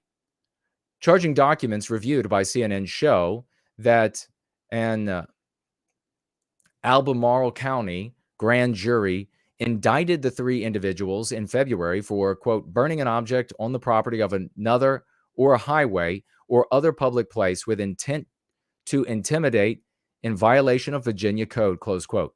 Court documents reflect that University of Virginia Police Department is involved in the investigation. Now, there's not a lot of information on this so far. There could be more, and I would imagine there will be more. James Hingley, the Commonwealth Attorney for Albemarle County, put out a statement about the investigation this week that did not name the individuals who have been indicted, but said they, quote, were issued as part of a criminal investigation that is active and ongoing. Let me get a drink.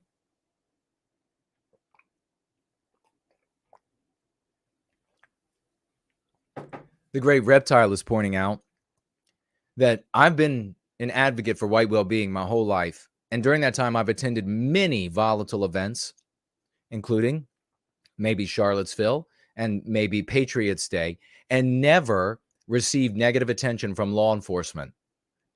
He says, I'm following you, all caps, brother. It's clearly the best path.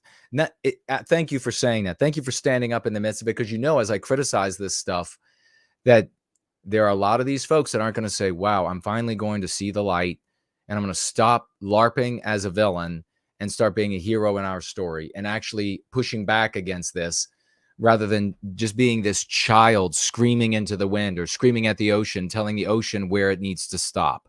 Good luck with that.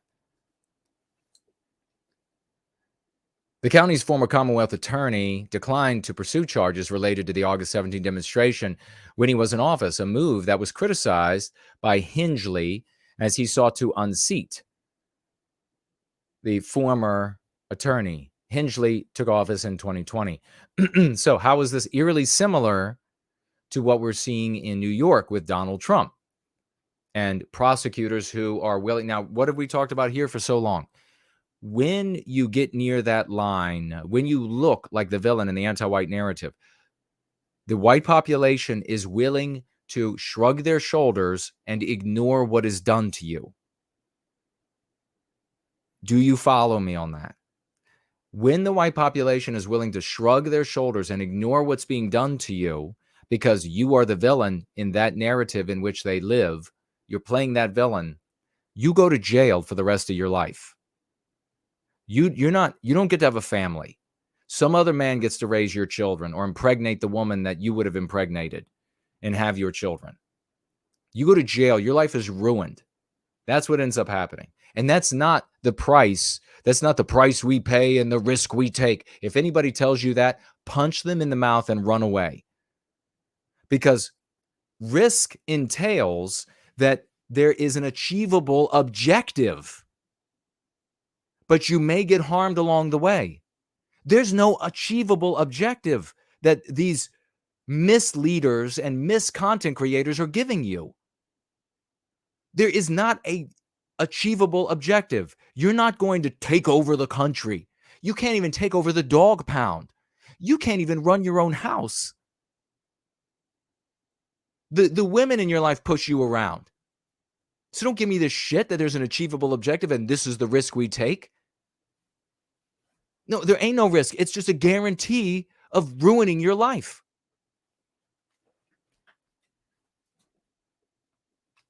Take that, what I just said there. It's so many IQ points above, tens of IQ points above what these people can understand. Take that and go out to these assholes in argument and conversation. You have to have an achievable objective for there to be risk. This is a guarantee of victimization. That's what the organization leaders are giving people. That's what the white sympathetic organization leaders are giving people. That's what the white content creators or misleaders, mis-content creators are giving people, is a guarantee of your victimization. A guarantee of ruining your life.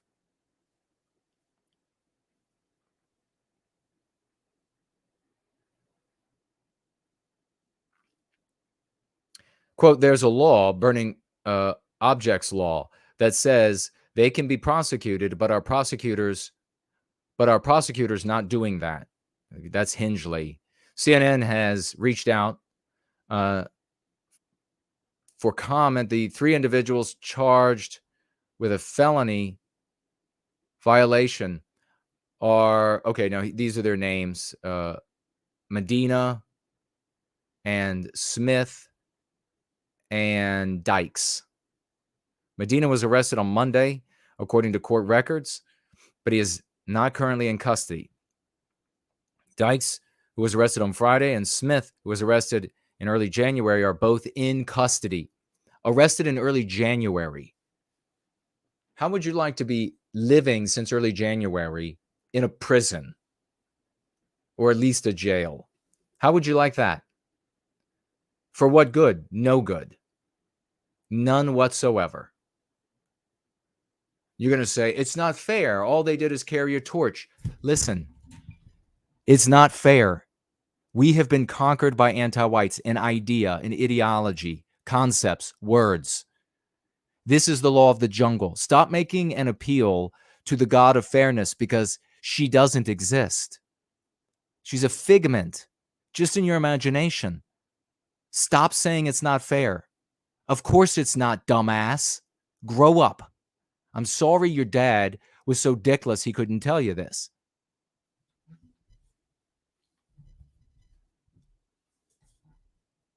You're going to be running your whole life away from this, and there'll be nowhere to run, as you can see, at looking at Chicago and elsewhere. Nowhere to run.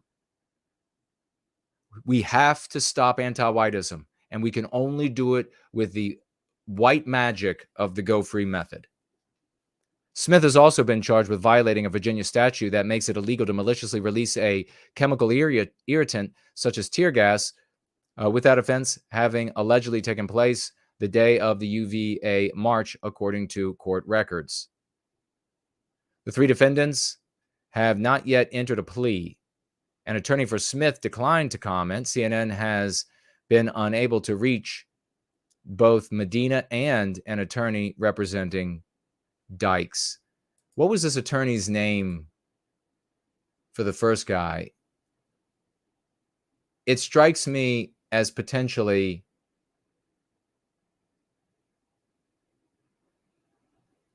it's like Vilalan, something like that. I'm sure it's a Hispanic guy. It's like you think you're actually going to get fair treatment. I think this is always such a joke when these guys who call themselves white nationalists and they go out chanting things like blood and soil, and quote, Jews won't replace them. And then they go into the courtroom and they're like, here's my non-white attorney. You see, I'm good with non-white people. I got myself a non-white attorney. Are you joking? Stop listening to these misleaders. Albemarle County Commonwealth's Attorney Office said in a statement on Monday that the burning an object with intent to intimidate charge is a low-level felony offense that carries a maximum sentence of only 5 years in prison. And then not being able to vote, not being able to get loans, not being able to own a firearm, so tool of self-defense, so your right of self-defense is gone, registered as a felon, and that felony known to potential employees that you were out there burning a torch and all. Yeah, I mean, your life will be fine after that. Your life will be good after that. The separate crime Smith has been charged with releasing a chemical irritant, which is pepper spray, carries a maximum sentence of 20 years in prison.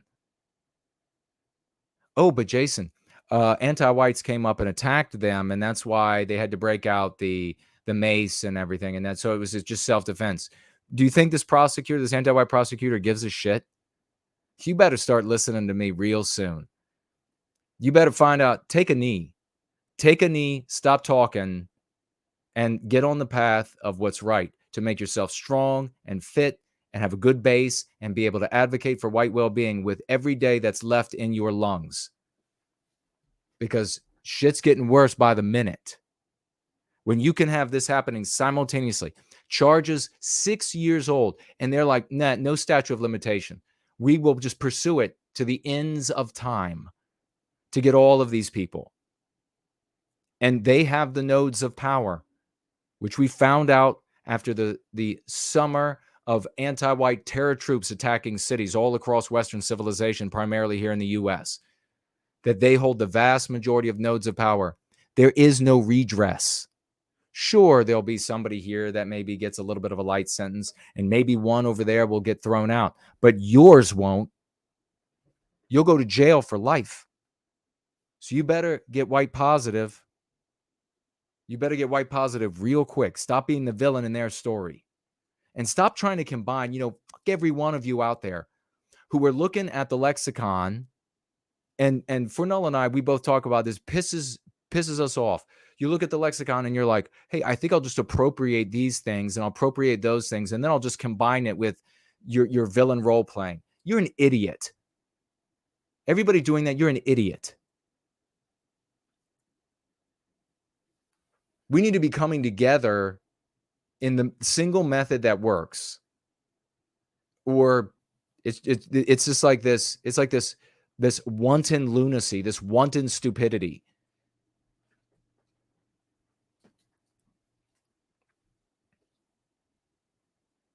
There is no statute of limitations for the charges that are brought. No statute of limitations.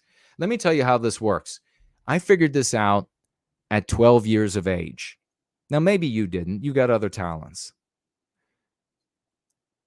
I might be a little gifted in this area. Democracy, as we have practiced on us here, is determined by vote and judges. Judges legislate from the benches. I mean, let's just stop telling me about the way it's supposed to operate. Judges legislate from the benches when the vote doesn't work out for the anti-whites. Okay? They will simply repeal the statute of limitations on the laws that they could charge you with. You better get right, and you better get right real fast. The demonstration at UVA was followed by a Unite the Right rally held the next day downtown Charlottesville that turned violent and deadly. Counter-protester Heather Heyer. Okay, enough about that. Is that it? Is that it? That's the end of it. Yeah, that's how they wanted to end it. Don't forget that an anti-white land whale died that day. Couldn't have been from the diabetes and heart attack, and it had to be this guy. He probably ran her over. I don't know.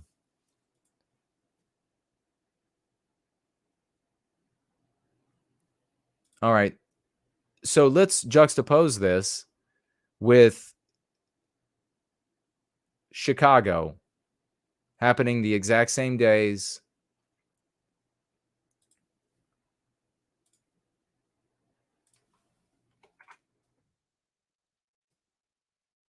Chicago's mayor-elect warns against demonizing rampaging teens after unrest.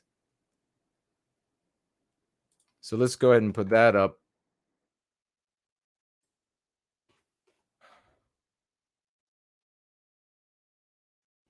And I want to see what you all are saying too. If you disagree with me, you're like, hey, I want more of that. I want more of that horrible shit. Then just let me know and we could talk about it.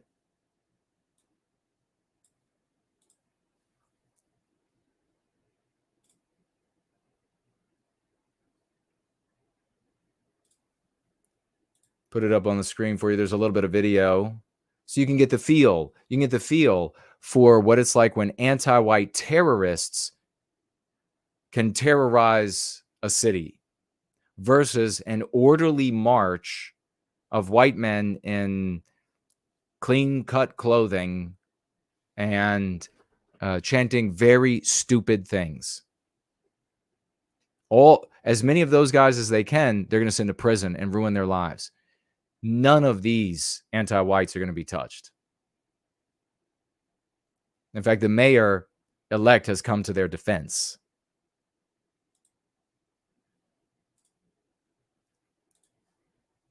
Let's have a look at what this video has for us. Look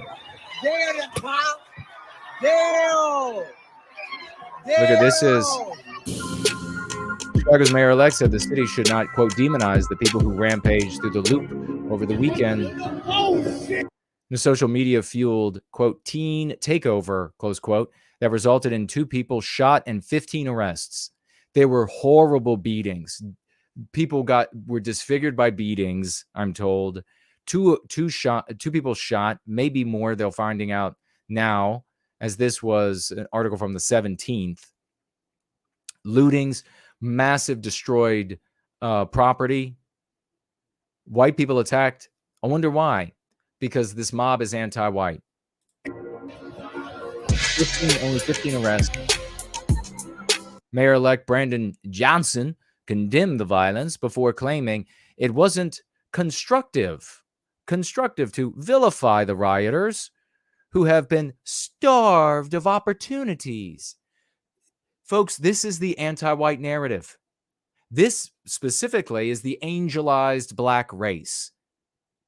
So it's just, this is forever the story. That's why there's no data that will ever change anybody's mind. That's why there's no Jared Taylor data that's ever going to change anybody's mind.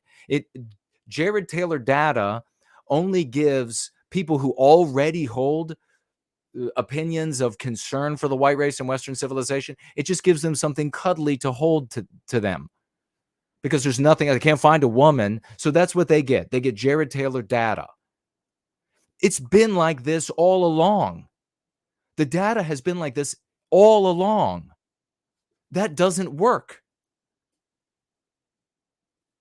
It doesn't matter. They could burn the fucking city to the ground and they would say they've been starved of opportunities.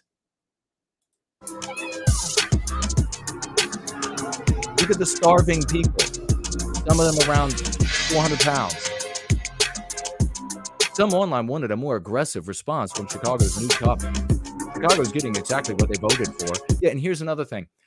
Chicago, this once mecca of a city built by white men twice, this once mecca of a city is inundated with the most violent, hellish crime. And you think we have this conversation about accelerationism. Well, then if accelerationism is, and of course we know that it's bullshit, the argument from accelerationism. But if that were the case, then we would see, well, okay, well, you have rampant murder, rape, gang violence, drugs, human trafficking, pedophilia, etc. Everything's just going up. Surely they'll vote for the candidate that was supported by the police union. No, they voted for the more anti-white of the two anti-white candidates.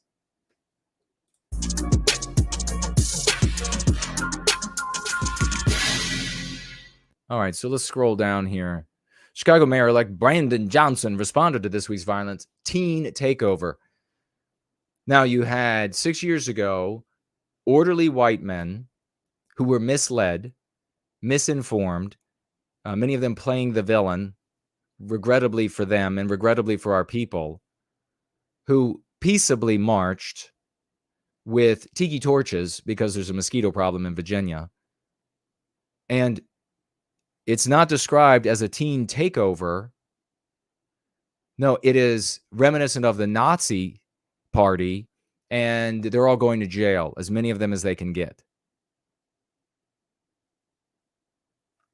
Of the Windy City's downtown area by urging the public to not demonize the hordes of rampaging young people who set cars on fire, clashed with cops, and damaged private property. Now, this is something happening yearly. Every spring, every time it gets warm, mobs of these anti-white terrorists, and that's what they are. That's really the crux of this that you have to take away from it. If you are centering us, if you are centering our people, when you see a mob that's a white erasing Western civilization, what are they white erasing? Well, first of all, the norms. You don't behave like this in Western civilization. So they are attacking our norms, our customs, our law and order. They are attacking our peaceableness, this expectation of bonhomie from fellow citizens of the city, denizens of the city. They're white erasing that. They're physically destroying property.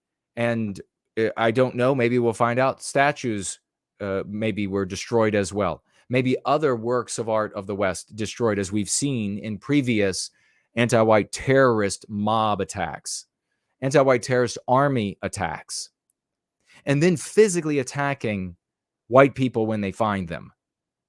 What you should see there is anti-whites. What you should see there is anti-whiteism. They are anti-whites. Why is it that this pattern recognition that so many keep getting wrong? You keep failing your IQ test. You know, in IQ testing, there are pattern recognition problems. And there are, in those problems, patterns that are meant to throw you off from the answer, the one pattern that makes it all make sense.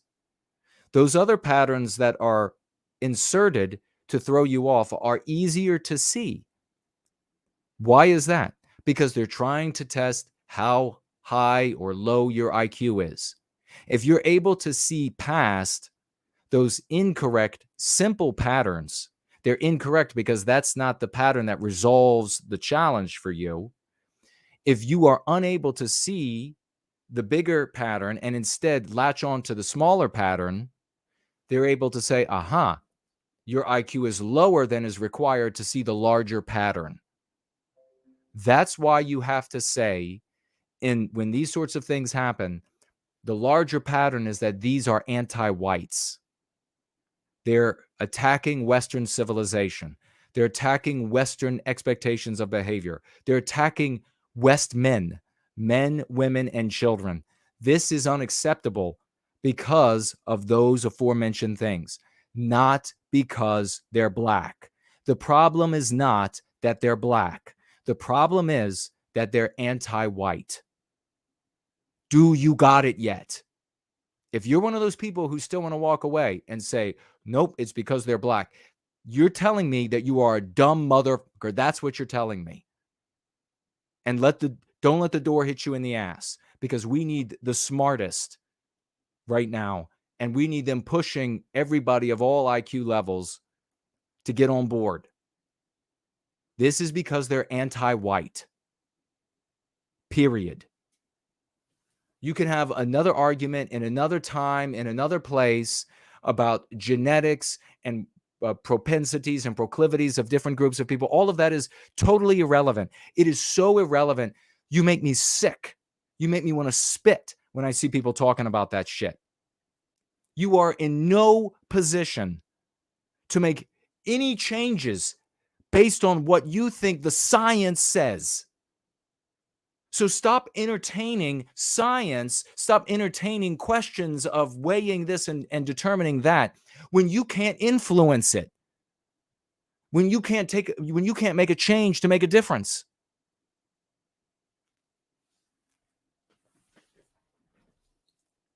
Let somebody in another time, in another era, deal with the genetic propensity or proclivity or whatever it is. All we need to worry about, the only thing we should be worrying about, is whether or not things in our world are anti-white or all right. That's all we need to be worried about. And everything else will take care of itself. You don't have to understand how it gets there. I've figured it out for you. Or else you're just going to keep seeing this, and you're going to keep hearing these other content creators and organization misleaders fail again and again and again and again. And your totality of your life, I don't know how people can be so stupid that they could continue with the same course, seeing it fail again and again, and change nothing. It's like, yeah, dumbass, take your fingers out of the door when you're trying to close it. Oh, is that why my fingers keep getting broken? Yes, dumb shit. Oh, yeah, they're all bandaged up. I just thought it wasn't fair. Other people's close their cars and their fingers aren't broken. That's because their hands aren't in the fucking door, dumbass. Are you sure you're not a Jew? Put your head in the door. I'll close it. Johnson, a progressive, so an anti-white Democrat, and former teachers union organizer, anti-white, double anti-white, who was elected mayor earlier this month, released a statement Sunday reacting to the disorder in his city that resulted in a shooting and more than a disorder? This was not disorder. This was rampaging anti-white terrorism. New York Post. This was anti-white raging terrorism. Quote, in no way do I condone the destructive activity we saw. They'll be saying this exact same. There'll be mass rapes of white women. I'm going to tell you right now.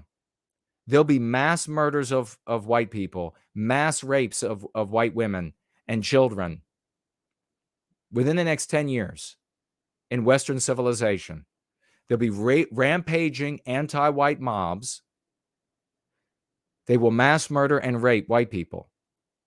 And the anti-white mayors at that time will say, in no way do I condone this destructive activity we saw in The Loop and Lakefront this weekend. It is unacceptable and has no place in our city. Oh, you have a bunch of dead and raped people and children who will want to be dead for the rest of their lives. Well, I don't condone that. But don't you know that this angelized group or that group over there, or it'll be this victim group, the privileged group of white people. So it's going to be this non-white group or that non-white group or this victim group of white people. They've all been so put on by the white race and by this Western norms that we have to destroy. Why am I and the people here the only ones who can figure this out? All day long, the anti-whites are saying, it's the norms. We have to destroy all of that. And we are the only ones saying that is white erasure. That is a direct attack on us. You're getting rid of all that we make and create and events and project into our world, it is unacceptable and has no place in our city. Johnson said, yeah, gunning down people. The white woman who is walking along, and you probably all have seen this video, as I have. This white woman, she appears to be white, and I don't know what the claim was, but she's like been cornered against this building by all of these anti-white terrorists. And here's the thing that's important. You know, she could be Jewish. She could be white presenting Hispanic. Who knows? But to the anti-white mob, she's close enough to white. That's why they would target her. You got to get this right in your heads. I hope you're hearing what I'm saying, and it's infusing itself in you. So they see her and they set upon her because of the perception of her being white. What was happening there? What was happening? What were they attacking? They were attacking the white race. She was the avatar for the white race in that moment. And at a stroke of nothing, they all set upon her, flailing fists and feet to stomp her into the ground. What's happening when they attack the police cars? What's happening when they attack the mailboxes? What's happening when they destroy the business fronts? It's an attack on Western civilization.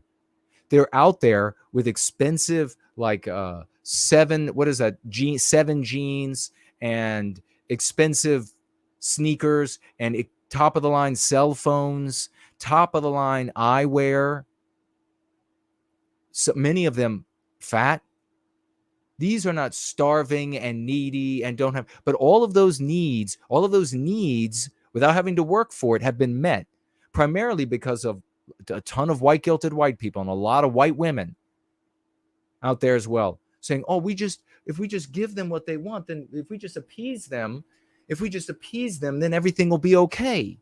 They're just heeding the arguments of the anti-whites, endlessly heeding the arguments. Just like now, what's the mean pathogen here? It's that they're needy. They're starved of opportunities. They're starved of a place to go and have fun. Right? And this is what you do in the place of fun? No, this is an attack on Western civilization. This is an attack on white people. They fucking hate you. They hate you. They hate your history. They hate the glory of Europe. They hate that we build Western civilization. They hate that we discovered and like gods took control of electricity. They hate that we pump oil from the earth and make machines fly through the sky. This is all races of anti-whites, including white anti-whites. They hate that the white race has done this and does this. That's what it's about. And if you are not talking about their hatred for Western civilization, you're not going to do a damn bit of good. For yourself, for our people, for all the white children who have to live in this mess, while maybe you're sitting around fucking LARPing. Well, maybe you're sitting around talking about how, well, revolution's going to have to come. And you've got your whatever banner up in your garage and you're just waiting. Well, while you wait and do nothing, and you'll do nothing in the future too, because you're not going to have more strength than you have now. You have less strength every day. You are bequeathing a world of pure hell to white children. And I have nothing but contempt for you. I spit on your asses, you disgusting motherfuckers. I spit on you. Right on this plastic that my desk chair wheels upon. I spit on you. And it makes me sick to think that white people could be so selfish and irresponsible that they would give a world like much worse than this to the little white babies running around and the little white babies to come. Yeah, go ahead. Call me all the names you want. Make up all the lies about me you want, because I'm doing the right thing. And if there's a God in heaven, you will suffer a most miserable hell. and I'll be remembered in the stars. Johnson went on, quote, however, it is not constructive to demonize youth who have otherwise been starved of opportunities in their own communities. So the story here is not that they are going to use euphemisms for anything that contradicts the anti-white narrative. It's not just a euphemism for black people. Please understand. It's not just if it was Arabs that went out there, or if it were a bunch of, the white anarchists, white and Jewish anti-white anarchists that went out and were destroying things, they would use a euphemism. And they do use euphemisms. They use euphemisms to mislead, to misdirect, so that you don't see the contradiction to the anti-white narrative, which makes all of these crimes a hush crime. Every one of it, every bit of it is a hush crime. That's another MC that you can take to your friends, family, and strangers to talk about what's going on. It's loaded with unspoken premises that empower you. You're welcome. So that you can make a difference in your world and therefore in our world. Everybody wants to sit right down on the, you're not supposed to know this. I mean, how do you even listen to content creators or newscasters that say this shit anymore? Okay, if you're 15 and it's like your first year listening to it, okay. After a whole year of it, it's like watching the same movie over and over.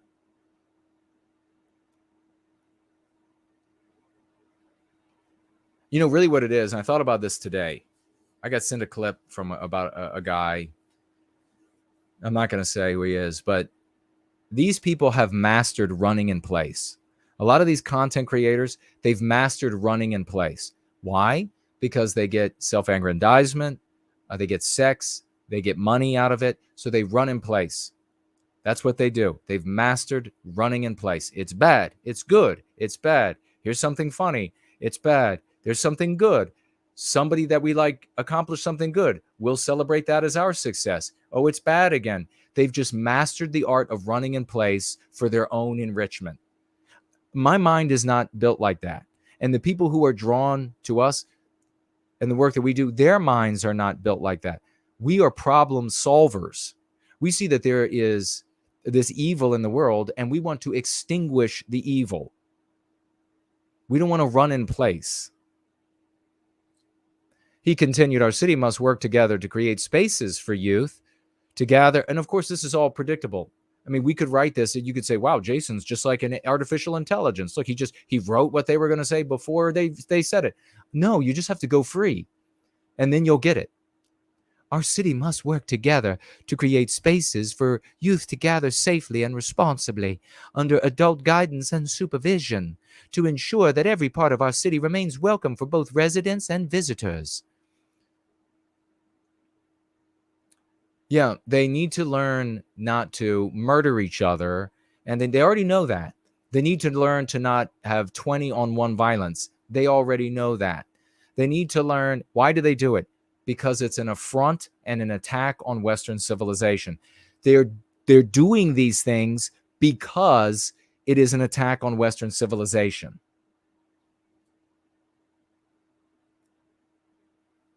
Johnson, 47, added that it is his goal as mayor to, why did they put his age in there? Added that it is his goal as mayor to, quote, improve public safety and make Chicago livable for everyone. Well, then the people wouldn't have voted for you. They voted for you because they want more anti-whiteism, even though it means that you are destroying the gentrified areas of Chicago, destroying the shopping districts and money district of Chicago. They want more of that.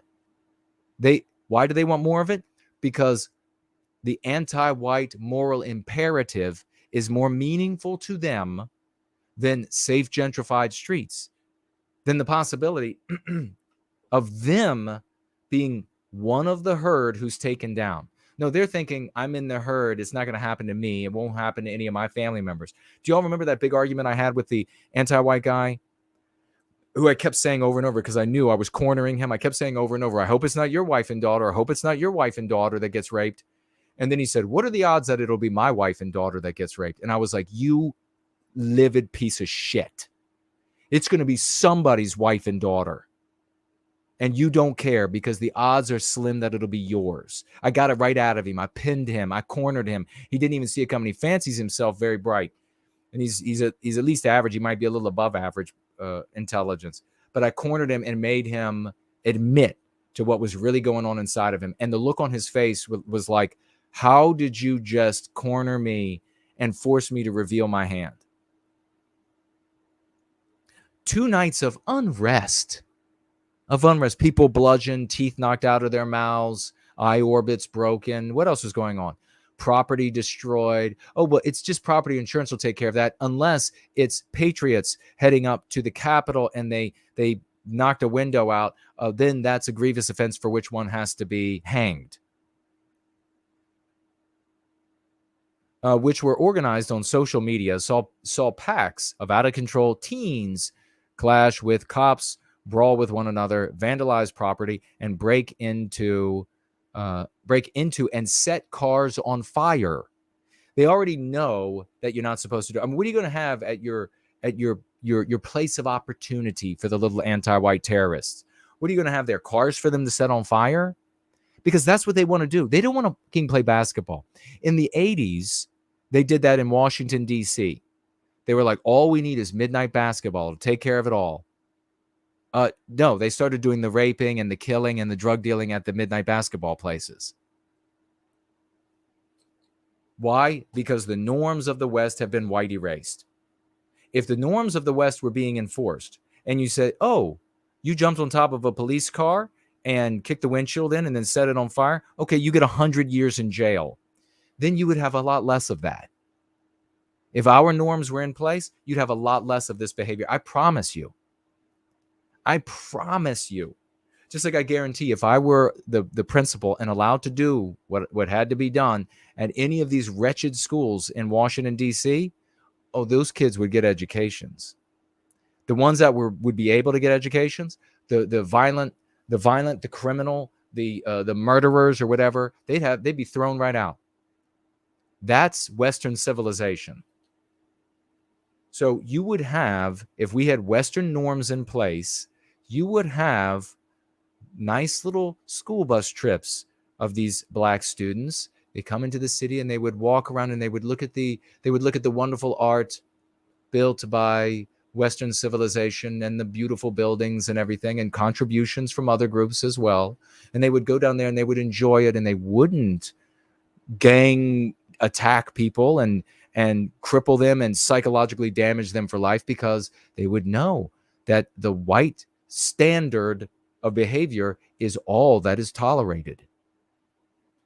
Am I making sense to anybody yet? Can I get an amen?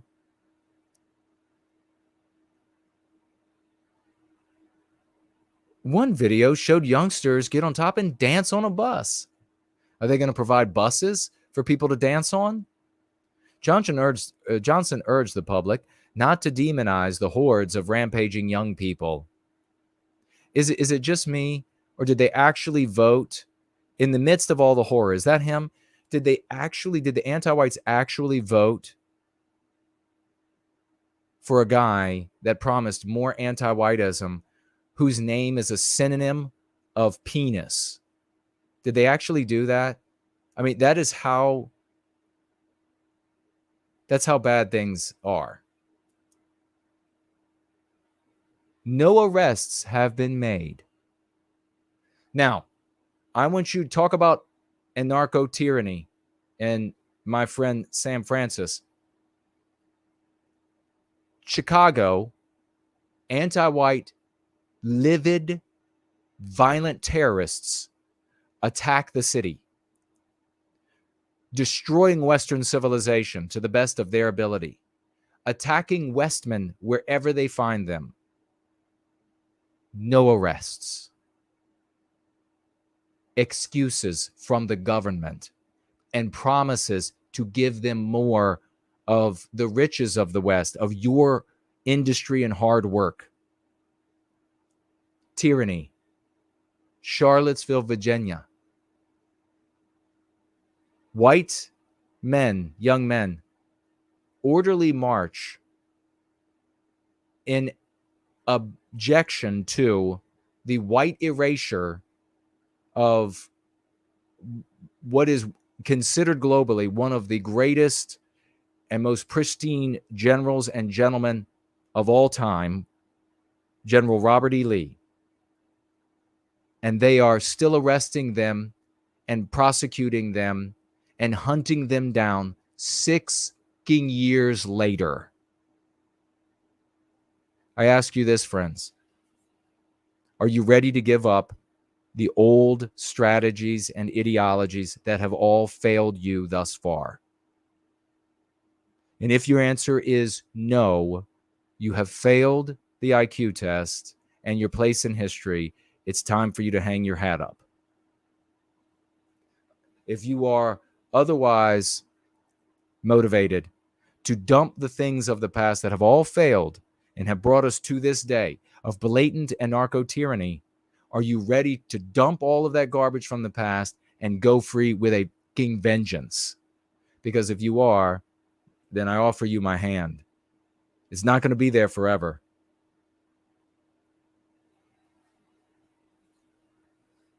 Let's see what you all are saying. And then we'll be getting out of here at the 3-hour mark. I'll check to make sure there aren't any financial gifts that I missed. All right, none over there. Thank you all for popping in with the amen. All right, Western Inoculator over in the Question Talk Kevin widget here on Entropy says, making fun of Buddy Brown's appearance is a wasted opportunity to eviscerate his arguments. He really didn't make much of an argument. I get the one argument, but I see your point. The one argument that he made was if people hate, if you look at the people who hate a person and you don't like those people, then you should like the person that they're hating. And that's an extraordinarily flawed argument. That's handing over cognition to chance. That's handing over cognition. And white people can't do that anymore. And so that basically is the pushback on that stupid position that he took in that. Andrew Tate is a vile cretin. And he exploits women. As I understand, as the information has reached me, he is some sort of kingpin in sex work, maybe cam girl work or something like this, that one can only fathom, pays the owners an immense sum. My guess, and I would like to find out if somebody knows, my guess is that as a fighter, he made two things worked for him. And please, I'm just guessing here. Somebody correct me if I'm wrong. He made money and he met unsavory characters, probably owners of cam networks. And then he used the money he made from fighting to invest in cam networks, sex cam networks, exploiting almost entirely white women, but of course, women of every race, and making money primarily off of white women arousing Indian men from India who in their billion plus are pouring their dollars into artificial relationships with white women online that then people like Andrew Tate are going to the bank with and buying Bugattis and everything else. So I have heard this guy talk plenty of times to when you're really intelligent, and I was talking about this with Rapunzel, you can tell, you can read intelligence in others by the way they construct thoughts. So you have people who, when it comes to most midwits and certainly midget wits, they know that they're unable to read intelligence in others. So what these other midwits, and sometimes they might be uber midwits, what they do is they will do something called baffle gabbing. They will use a bunch of arcane terms, a bunch of jargon from different sciences, philosophy very often, but it could also be STEM sciences. They'll throw this at you. A lot of doctors will do this. Lawyers will do this if they feel insecure about their intelligence. Lawyers and doctors and STEM field scientists who are secure in their intelligence, they will peel the jargon out as they speak to you because they'll know that you won't know the jargon that is specifically for their trade, for their job, for their work. And that will then make it confusing. So what these people will normally do, and you see it all over the internet, and there are big audiences for, I can't believe it, there are big audiences for these like armchair historians, philosophers, and on. And I'm not saying they're all bad, by no means. But what they do is they throw around all of these arcane terms, arcane jargon, or just jargon, I should just say, concepts, schools of thought, thinkers from previous periods in history. They'll throw that all around because it's like a show the Peacock does. If I can throw all this at you, you will think that I am very intelligent, and then you will heed what I have to say. That it's the moment I see somebody using baffle-gabbing and a bunch of jargon, I immediately know that I'm dealing with a midwit that is feigning great intelligence. Now, they might have a great education. A great education does not mean great intelligence. It does not mean raw computing ability to make very random connections and be able to see how things can work. People who can see like the actual pattern in the totality, or at least closer than, approximation closer than what others can do.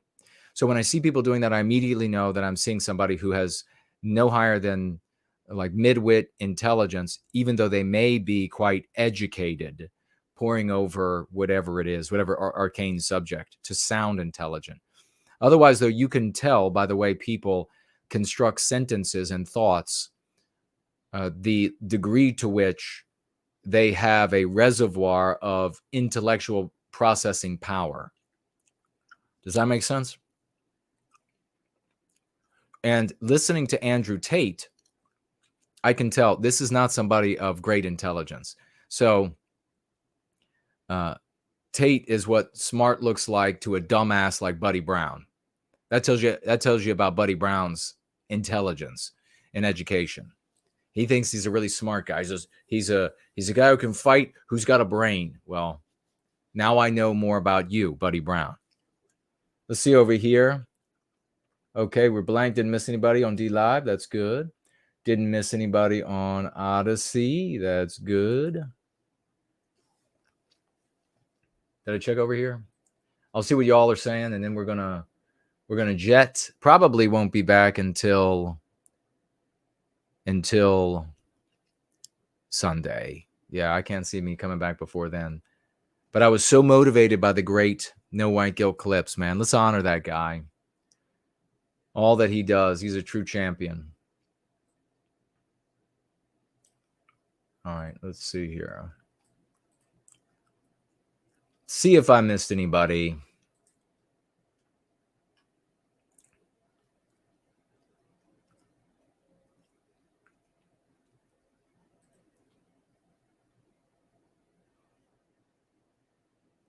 E. Essington is here. Great to see you. Davey is here. Hello to you. Looking for anybody who tagged me.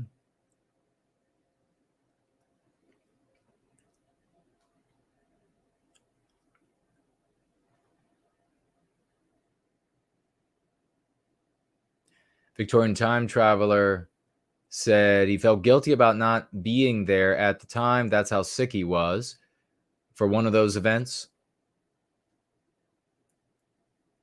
The great Slotz is here, a great champion, thinker in our midst, ladies and gentlemen, an in-house philosopher. We love him. The only time it becomes unfair is when you have the solution that works and it hasn't reached far enough yet. Make it happen. No white guilt. Amen. So true. Very perfectly said, brother. True philosophy, folks, by the way, takes the deep thoughts and makes them accessible and useful.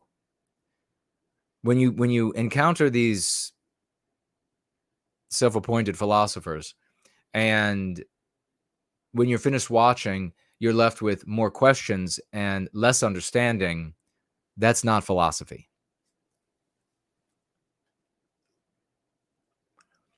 Somebody called Hi says, no white guilt. The moderator's name is Fornelius. Oh, because I was calling him for null?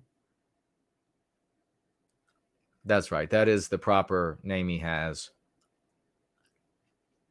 And hello to you, Hi. Stalt says, I just got back from getting my gym key. Epic, brother. That's great news.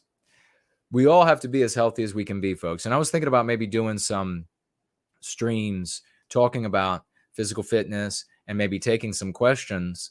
I know quite a little bit about it. I was a star athlete. I played college football. I had an opportunity to play professional baseball, and I made the bad decision to play college football, professional baseball in the minors. And so I would like to help you all to the extent of my ability with the knowledge that I have. And it's coming to me. You're going to get information that others would charge you a lot of money for. So please appreciate that I'm giving it away. It doesn't make it valueless because I give it to you. I give it to you because I want you to have a nice firm base from which to advocate for white well-being. That means a place to live, a job, food, medical care, eye care, dental care, and health. We don't have to be the golden one, right? In fact, don't, unless that's your thing. Unless your thing is to be like the golden one, you want to be a bodybuilder, and we have Fit and Healthy at Any Age. Was a body, like really magnificent shape. If that's your thing, do it. Yes, but don't think that you have to be in that kind of shape. You don't have to be. You absolutely don't have to be. You take nothing away from the work that we do if you haven't reached your physical goals. You're on the path to being in better shape. You're on the path to having a better BMI. You're on the path to being stronger. You're on the path. Being on the path, it's the journey that matters. And that's just not like a trite saying. I'm not a platitudinarian.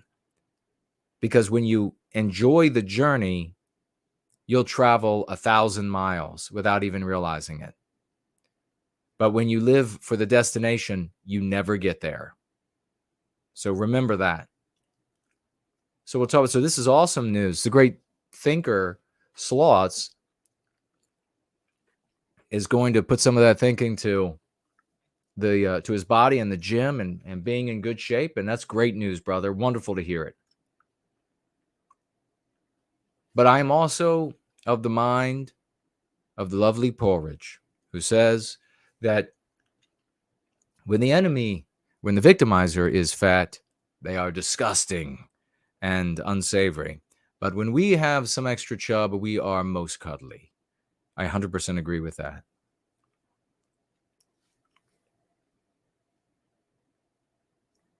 All right, let's see. Invisible Dissident is here. Says, Invisible Dissident says we need to stay out of blue cities.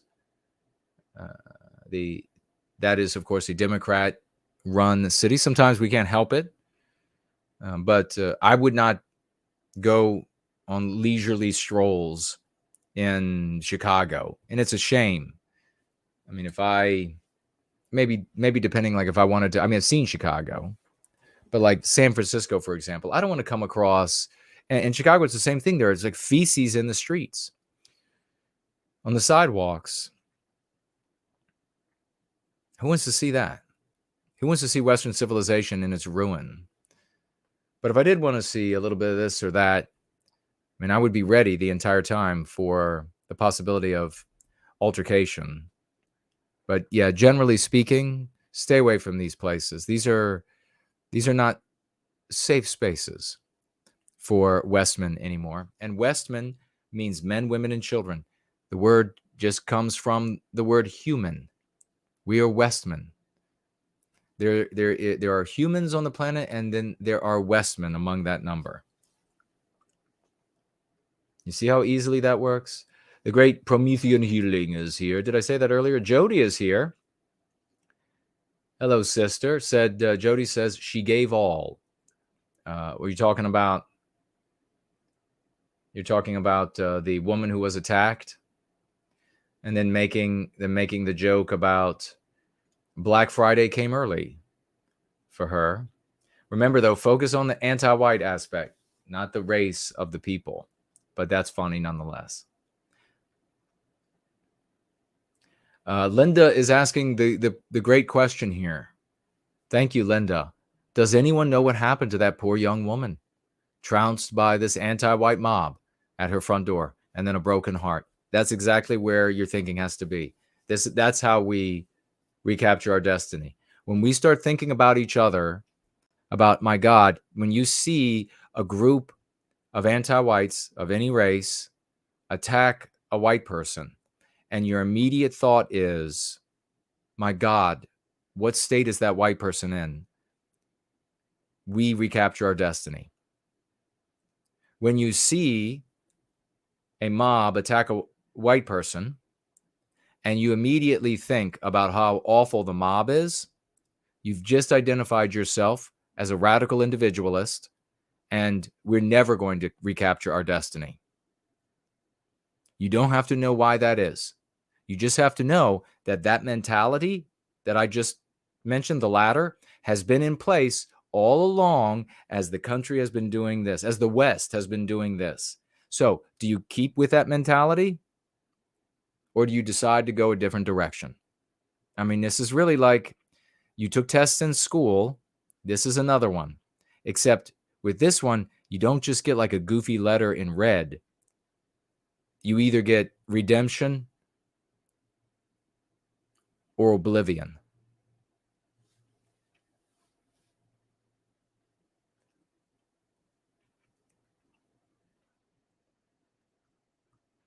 Elaine Sabatino writes, smash the dark matriarchy with no white guilt. It really is. I mean, this really, these wizardesses, that's what they are. These dark wizardesses that dominate the West today. Disgusting,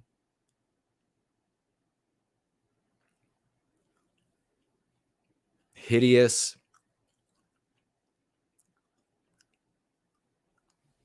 monsters.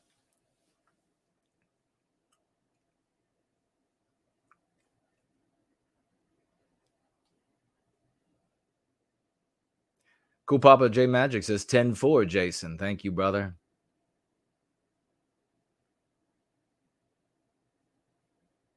Cool Papa J Magic says he was cowardly when he was a child because he was outnumbered. Yeah, that's the toughest time to stand up. Sloth says, yes, Jason, we are the only ones. Yeah, we're gleaning all of the good people, aren't we? We are hoovering them up. Janice is here. Hello, sister. She says, the most sickening was Johnson on the news today saying, we're not going to put equity into practice in Chicago. And this is the start of Let me read that again. He says today on the news, Mayor-elect Penis says, I actually like the last name Johnson, but on him, it just means penis. Mayor-elect Johnson on the news today says, quote, we're now gonna put equity into practice in Chicago. And this is the start of a newer and safer Illinois and all Illinois. And then she says, and all the idiot politicians clapping. Wow. Equity, of course, meaning that this is another anti-white concept, meme pathogen, meaning that you have to pull down. You can't just give a head start, and you can't just let me rephrase that so that it works with the Go Free method. You can't just cripple the white person so that an anti-white And it's not even so that, right? I mean, we know that it's just about harming us.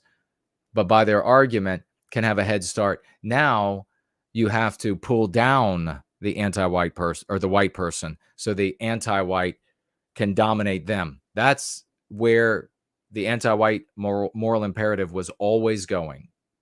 That's where it was going from the very beginning.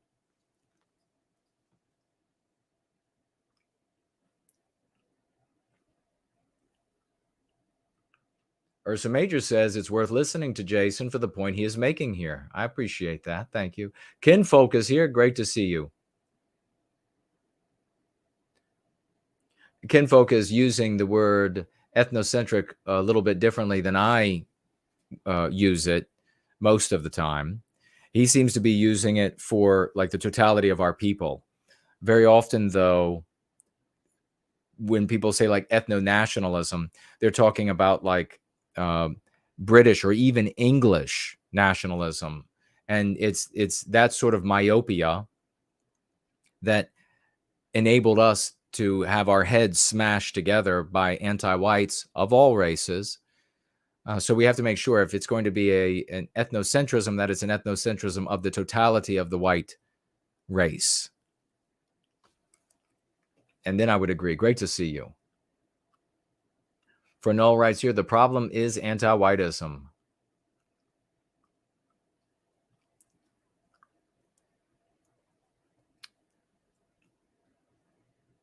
Let me see, what else do we have?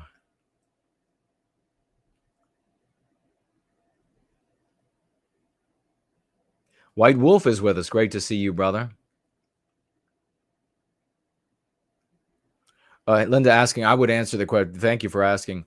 I don't know what happened to that woman. I did see a most disgusting piece of a video of the guy calls himself Salty Cracker, who was laughing uproariously about that woman being attacked and saying that he feels that she must have been a woke libtard or something ignorant like that.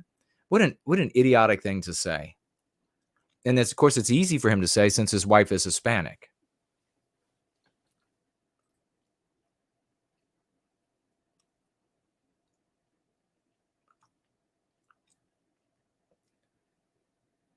You Bible is had a comment here deleted. Said, want to believe that white people can come together, but then guess that Jesus Christ is not good enough.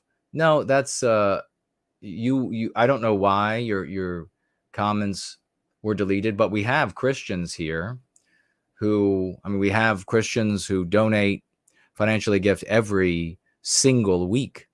So there's not a problem with Christianity unless you're maybe coming in and you're trying to say like sharing Bible verses of Synagogue of Satan or every other belief system of the white race, whether it's old European faiths or atheists or whatever, that they're all going to hell. I mean, there's no place for that. We've got to come together on our, and I hope this makes sense, we've got to come together on our biospirit. Christianity is what it is today among us because of us. You see, it is something different among other groups of people because of who and what they are. One's not better than the other, it's just very different. I'm sure you want the Christianity that is a product of the white race. The only way we're going to have that is if white people, whether they are atheists or agnostic or they practice European faith or something I don't even know, or the various forms of Christianity, we've all got to come together and we've all got to say, we've been able to live together and among each other and build beautiful civilization, Western civilization, with a lot of disagreement in these areas. And even more so now, as we are in the Alamo and we're surrounded. So I used to tell people, and I never had any atheists Well, that's not true. But the atheists were the least number of these. There were people who practice European religions, or I don't want to exclude Christianity with that, because Christianity has been made a European, a white thing. So what do I say? What is the word that we're using to not insult folks? Those people and Christians who have both, I've been at meetings and conferences where they've said, you know, like the first group says, we got to get rid of all Christianity or there is no hope. And then I say, well, there's no hope. First of all, that's totally immoral. We all have family that are Christians. We all have, and a lot of these people are wonderful people who died for the white race. They fought for the white race. They did glorious things for the white race. You can say that about all of these different groups. But if your plan requires that Christianity has to be defeated before we can survive, forget about it. I mean, this is like this big like wish list of impossible. Then I've heard the exact same thing from Christians. We got to get rid of, they would say, like the pagans, and sometimes they'll say the atheists. And I say, well, then forget about it. We're not going to be able to recapture our destiny, because you're not going to be able to do that first and then get to our victimizer. And then to a lesser degree, and it's probably because I've come in contact with fewer atheists, but atheists have said, we really have to get rid of this religious worship, or we're never going to be able to. Well, then if you want to get rid of all the Christians and all of the people who practice other European religions, then you might as well forget about it. It's just not going to happen. You're not going to accomplish this. These are really coming. Come on. Seriously. Come on. Let's actually recapture our destiny. Let's stop with silly conversations like this. And I'm not saying that you Bible is arguing that either.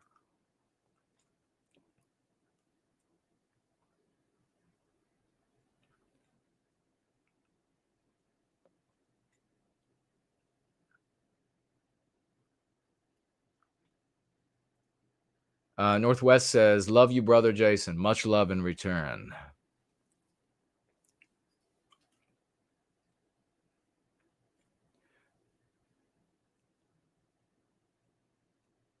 Lunder has shown up. Man, I've been missing the thunder from down under Lunder. That is a total epic wrestling name, my friend. Or boxer. No, boxer, because wrestling is fake. Now I realize that when they're falling and all that, they're like could get really hurt. They're punishing their bodies. But it's not a real fight. Now, boxers though, although they can throw those as well, but that would be great.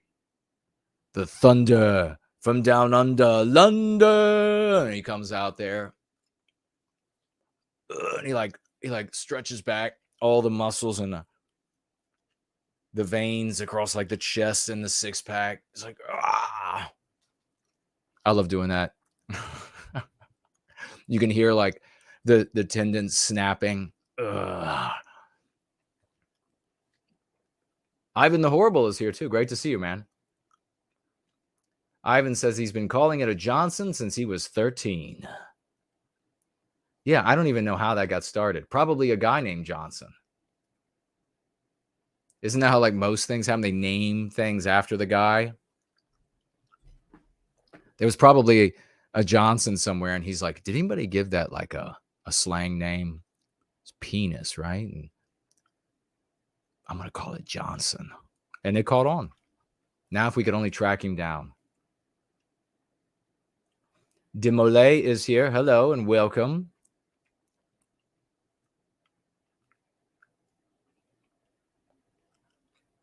He probably got to name it because he was in the showers at university or something. And they're like, why do you get to name it? Then he drops his towel and they're like, oh, you get to name it. Yep, he gets to name it. Lunder says, I bet it's great to see me. That's hilarious. It is, man.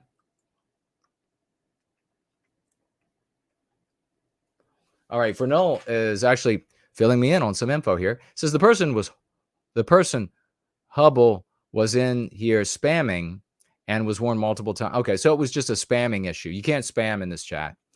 My moderators, my troll slayers, are the best in the earth, in and on the earth, and around the earth, and above the earth.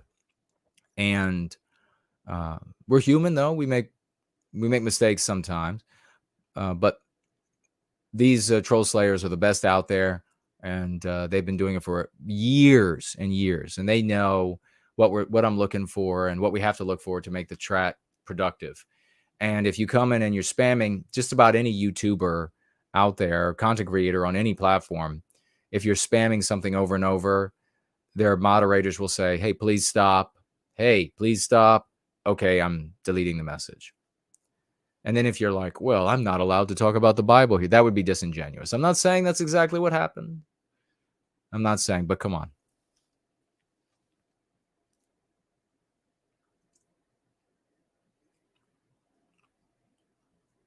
All right, what else do we have here before we get out of there? Something Visionary is here. The screen left. Hello to you and welcome. Or no, yeah, Visionary Companion. There it is.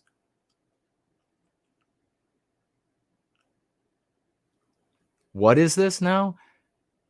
You say, well, the first part you say, this is where I'm going to say, man, you got to get religion, or you got to get spirituality. And is this one right here. I don't know who exactly, if you're talking about the woman that is white presenting and was beat down in Chicago horribly, then, and you don't know anything about her, your first thing you should feel like it's a family, like an immediate family member that you love, right? Not one that you hate. But this is the great test. It's the great like acid test. If you saw a video of a bunch of people jump and like beat your mother, or you saw that in public, you would be 100% of your thought, unless you were just a sick ass crazy, like your mirror neurons are not working and you're maybe need to be culled out of the herd. 100% of your thought is going to be for your mother or your sister. You're going to be like, oh my God. You're going to be seeing all of it through her eyes. Or if it's your father, through his eyes. You're going to be feeling the terror. You're going to be experiencing the fact that we're not doing that for our fellow white people. That's the radical individualism that in part is genetic and in part is pushed on us by Benny Shapiro's and Kermit the Frog from up in Canada. So you should not be thinking about the other group. So the first statement is, and don't be ashamed by that, because everybody is coming from there. Everybody is coming from that being your first thought to what monsters, to immediately forcing yourself, think about the white victim. That's one of us. So he said, oh, did not gloat or laugh. Oh no, I'm sorry. Actually, I'm corrected here. Visionary Companion says, I did not gloat or laugh. Okay, very good.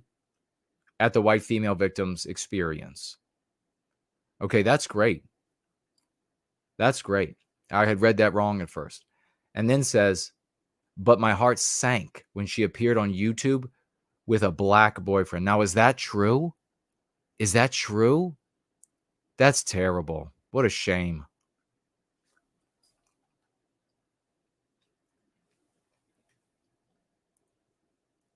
Fernell adds a little bit more context here.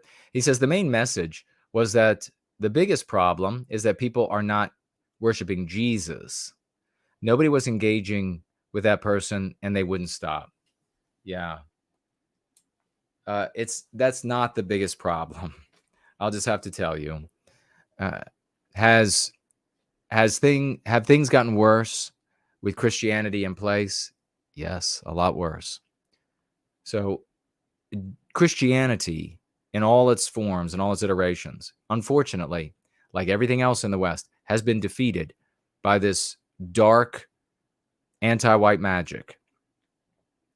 And we have to couch these things, I think, more and more like this. It's been defeated by this dark anti-white magic.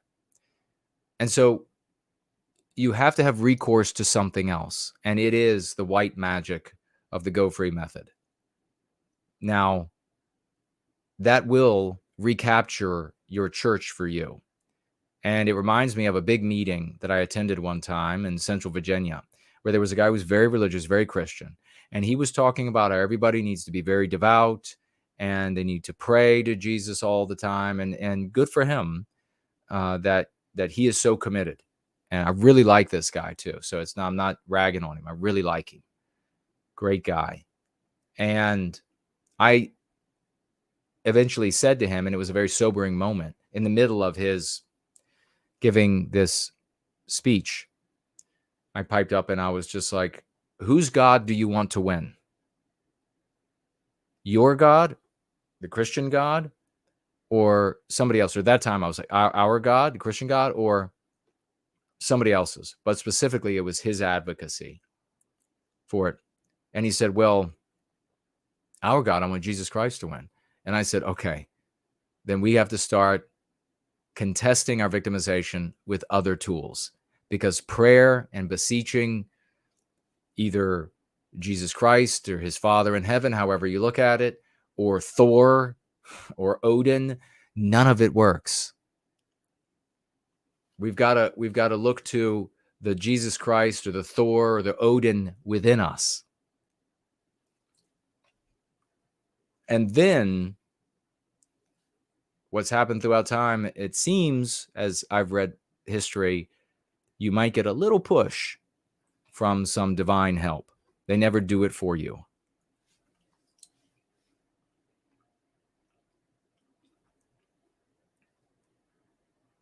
Elaine says, oh, he was proselytizing. Okay. Well, I can understand. I mean, I can even understand to a degree, and from an angle, I can understand people, even ant-nats, coming around saying, you got to worship Mussolini or whatever. Proselytizing, advocating, that's what we need to be doing. We need to be doing it successfully in a very big way. So I get that. But yeah, I mean, you can't come in here and here we have something that's working and you're like, but come to well, it's not, you probably don't even have a church. I've had so many times. I even had Andrew Torba tell me, oh, got this totally epic church that you could go to, Jason, and not in person or messaging. And I didn't go check that church out, but every time I had somebody tell me there was some kind of epic preacher or priest or whatever, and I got there and it was everything still through the lens. If it was mainstream at all, if it was receiving money, if it was big, if it was a community thing, it was still coming hardcore through the anti-white narrative. So that's really regrettable. And if I really sympathize with Christians, that's the reason why I stopped going to church. I couldn't take the anti-whiteism at church. So y'all are going to have to either have that relationship with God, with Jesus Christ by yourself, or start your own Bible studies. And there are people who do that, and more power to them. Vincent is with us. Great to see you, brother.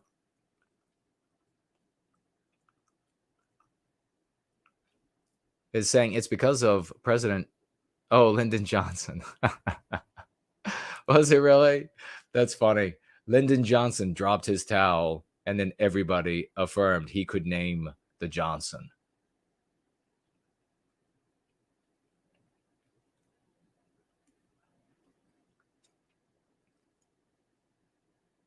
Vincent says that many Christians, precisely. So this U Bible guy, go join the Christian white well-being community chat. And we have a Christian going free club. Go join that and become a part and learn the go free method. None of this is at variance with Christianity. None of this is at variance with other European religions. None of this is at variance with agnosticism or atheism. It works with white people and good people of other races who either they see moral objection to what's happening to us, they selfishly see the white erasure harming them, or a combination of both. It works for everybody. We just have to stop the victimization. So yeah, please. Thank you for speaking up, Benson. You will gladly take you Bible into the embrace and teach him the ways of the white well-being warrior.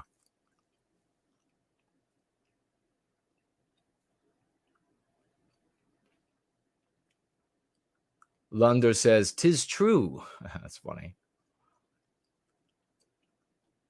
All right. We got a great group, don't we? Team WWB. East Von Tony is here. He says, well, if she has a non-white boyfriend, then it would be a toll paid.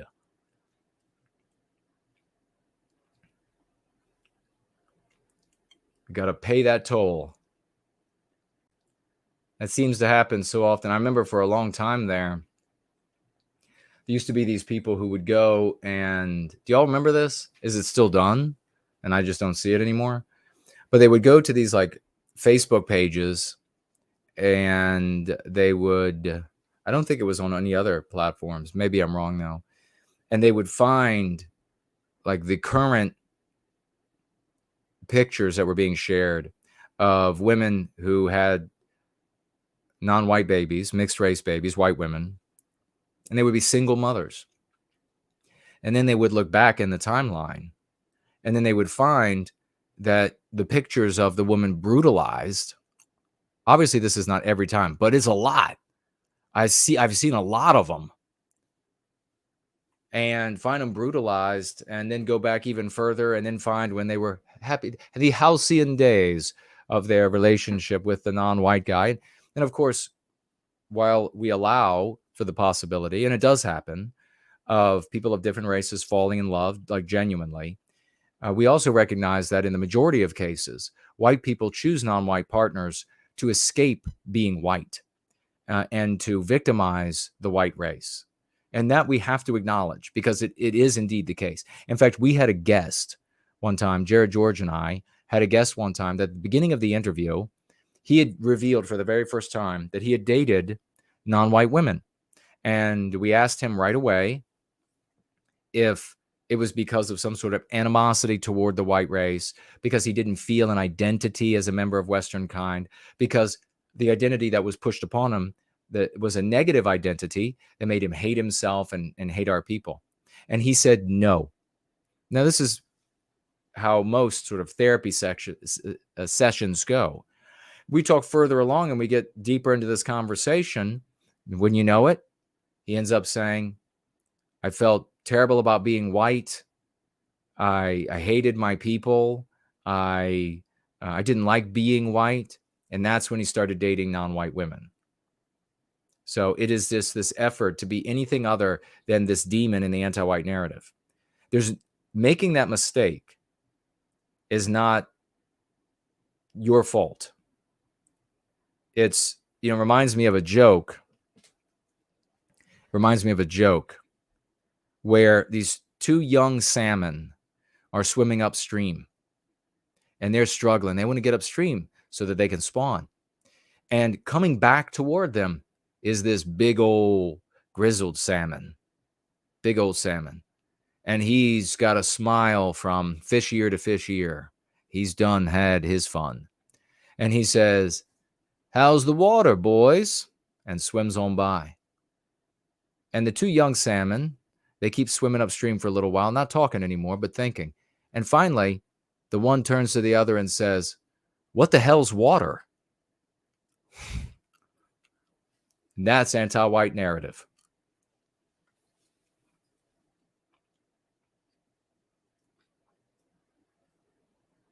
Victorian time traveler, speaking to my point about all of these, where they would go through the timeline of these white women who had non-white babies. And he said there was a website dedicated to it that was called Coal Facts.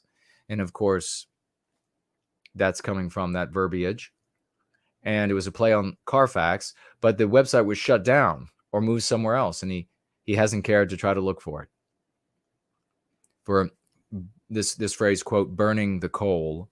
And I never liked this. You find with the white race, Like you go to one part of the country and they'll talk about biologically white erasing with one particular non-white race, and they'll be like, oh, that's just terrible.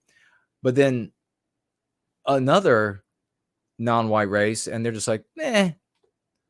What do you mean, meh? I mean, biological white erasure is the end of the genetic line.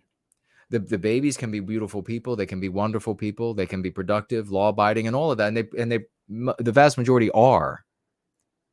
But if we are concerned with the well-being of Western kind, you need Western kind to exist. It's a presupposition. So, like just that phrase there about the coal, that just really, I've never heard it applied to any other non-white group except for one.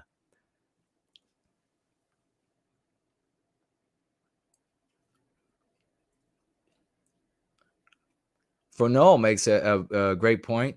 Jesus wants us to go free. He absolutely does.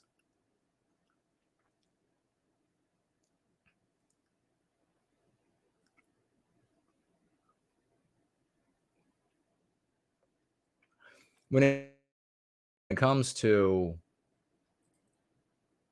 reproducing, when it comes to having babies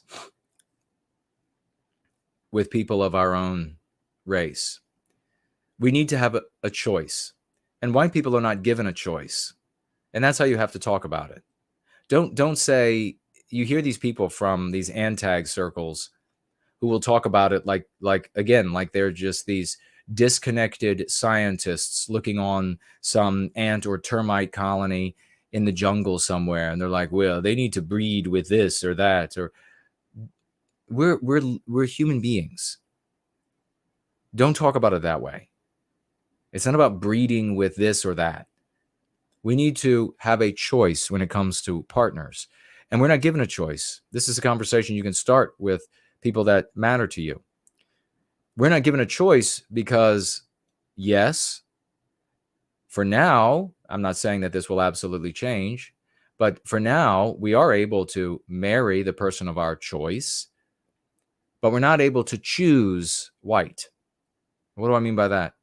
You learn throughout the totality of your life in the anti-white narrative that the white race is pathetic, especially white males. That's like the bottom of the barrel. They're pathetic in innumerable ways. And the other races, especially non-white males, are superior in innumerable ways. Equal, but superior. And so you're deprived of the choice of white because you are not bathed in the great history of the white race that would make you want to perpetuate it. You are not bathed in the admonitions to duty, to perpetuate a beautiful race of people, not the only beautiful race on planet Earth, but a beautiful and distinct race of people on planet Earth. So there are so many ways that we are deprived the choice of white when it comes to a partner. You choose, white people are choosing mates. And it's another one of the reasons why white women have such contempt for white men, because they've learned over the totality of their lives that white males are pathetic. But they genetically feel like they should be with a white man. They know they're going to be more comfortable with one. So it's like they're choosing one despite all that they've learned is terrible about them. All right. We're going to get out of here. I think we're over 3 hours. Let me just make sure.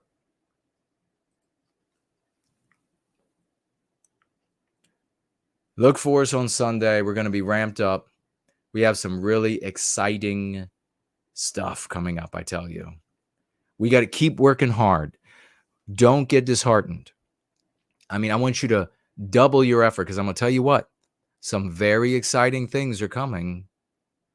Double your efforts. You want to be a part of this. You want to be able to say that you were at the front of the line. We have a financial gift over here on Entropy from Vincent himself with 3 Canadian bacon dollars, which is making me want to eat some bacon, brother. Thank you for that. He says there are many Christians in the white well-being community. Indeed. We even have a Christian community Go Free chat. Please participate. The great Caleb is over there. And you know he's awesome. If you're a Christian, please participate in Going Free by way of the Christian chat and the Christian Going Free Club over on. And we have other GFCs that cater more to different things. Check them out. You'll find the emails in the description below. We have the great Spartan over there who has given me this very cool little sticker graphic. What do they call them? Stickers on DLive?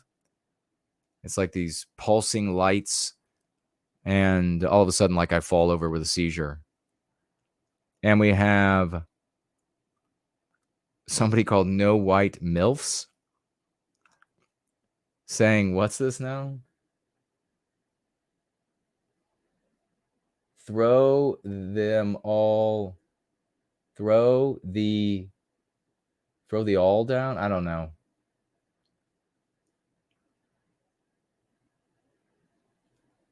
Something. It's like a guy on a guitar. Most of my reading now is like divination. I'm like, what could that sentence possibly be? What is the rest of the sentence? What could it possibly be?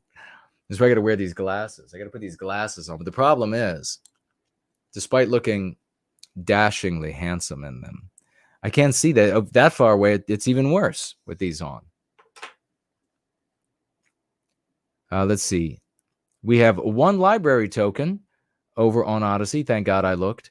And it's from Wing It saying, good evening. Well, a most good evening to you here at 11:46 in the morning Eastern Standard Time. Oh, crap. I got to go to bed. Says, no, I go. Can I send you a flash drive with a money order for the audiobook and paperback of Go Free? Cut out the middleman. Yeah, reach out to me, man. You know where to get the address, right? He says proximity is a crucial element in mating. Well, that's true. And we also have a library token from Who'da Thunk It. Great to see you over there. Says women have engaged in hyper femininity toward non-whites because expressing care. It's not just non-whites though. Remember, it's anti-whiteism toward anti-whites. They've engaged in what you're referring to as hyper femininity toward anti-whites. Why do I say anti-whites, not just non-whites? It's not to all non-white people, but more importantly, it's also to these privileged groups that the anti-whites prefer to call victim groups. So how do I know this? Or how can I say this? How can you see it? Look at all the white women with their children at these libraries where imaginary females are there reading to them and doing lewd adult dances for them. So let me continue reading what you have here. Thank you for that. Because, he says, expressing care or love toward themselves or their people is condemned by anti-whiteism. Precisely. You're 100% right there. You're 100% right. Yes. Love for our people is considered immoral in the anti-white narrative.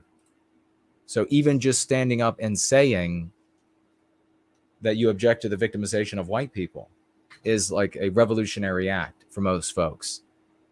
And that's why I call myself No White Guilt. And that's why you should use No White Guilt. And that's why if you really want to do something, folks, and this is what I'll leave you with, you want to punch back against the system, metaphorically, of course. You want to punch back against it. What you want to do is you don't want to sit around talking about how you're going to be big one of these days, you're going to get violent one of these days, or you're going to, when they get violent, you're really going to get violent. You're going to stockpile MREs and whiskey and rifles and bullets and all of this sort of business. You don't want to do that. If you really want to punch back, you want to seed everyone in your circles with the lexicon and direct them to nowhiteguilt.org. If you do that, you'll be dealing a death blow to the anti-whites and anti-whiteism. Take the leadership and course of action of somebody like Tall Kevin, who bought ad time to market us at a steep price to punch back at anti-whiteism. Why did he do that? Not because there's a specific affinity for me. It's because there's a specific affinity for himself, his wife, his children, our people, and he knows what works. So you too can be a hero in our story.